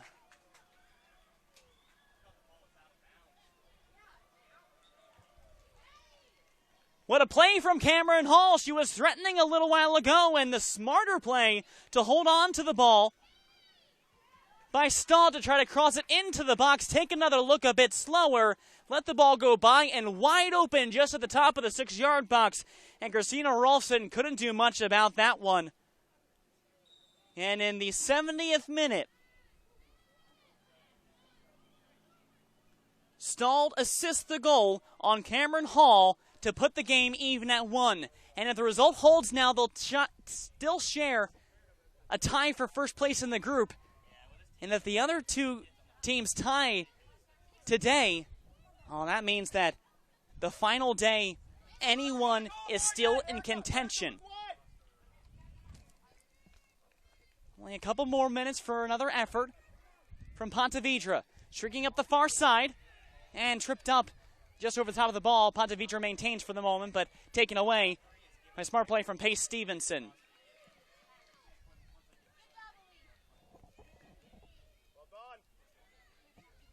Still trying to work up the middle. Erica Middleton. So, Sagash trying to find it inside. Oh, miss passing. Hannah White is fortunate to be there. Now she has some room to work with and try to send a long ball up to Rachel Jones. And that's taken away by Clarissa Misi. Now Graham trying to feed it up front and maybe start something and start another run and take advantage. Now, Rachel Jones, a header toward the corner. She's going to be in a foot race to get there. She has some speed, but not enough room to stop it before it comes out of bounds. And a throw-in now for Ponte Vedra. And a very interesting end to this game. After play seemed to be in favor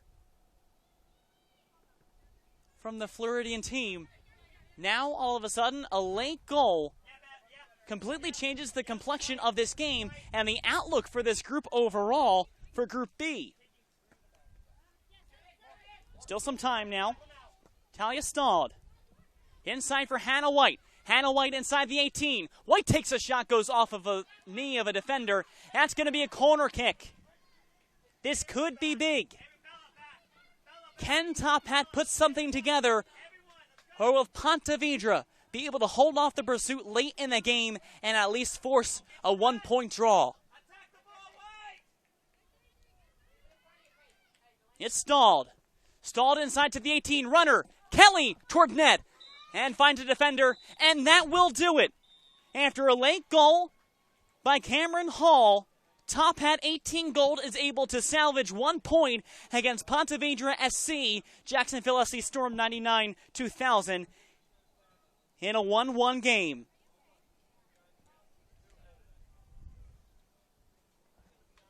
Boy, it looked like the Ponte Vedra had the advantage. Their opening goal in the 16th minute looked to be enough to suffice to move them on to a lone top spot in Group B. But Tophat had other ideas.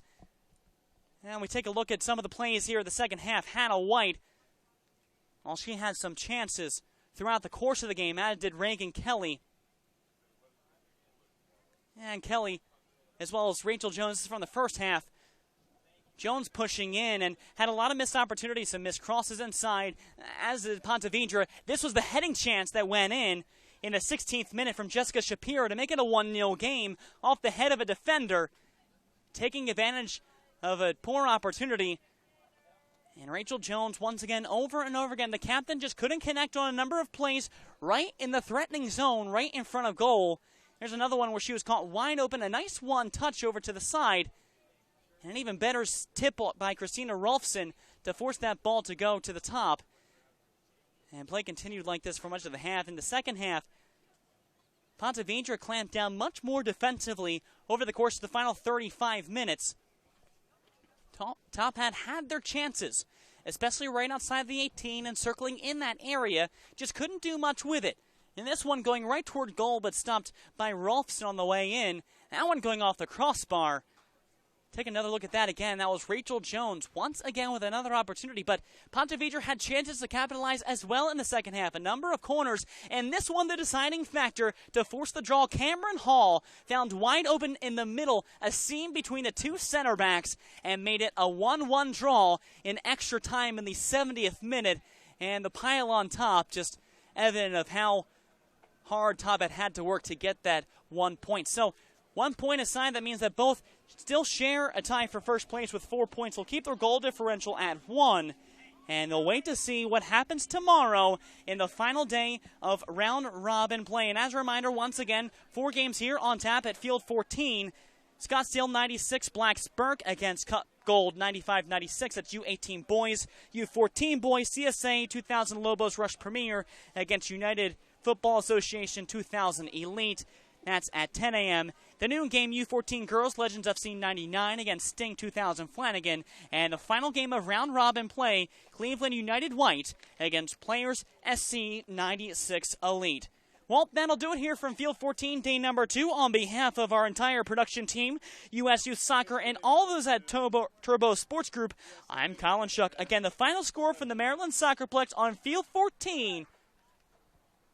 Ponte Vedra SC, Jacksonville FC Storm 99-2001, and Tophat 18 Gold 1.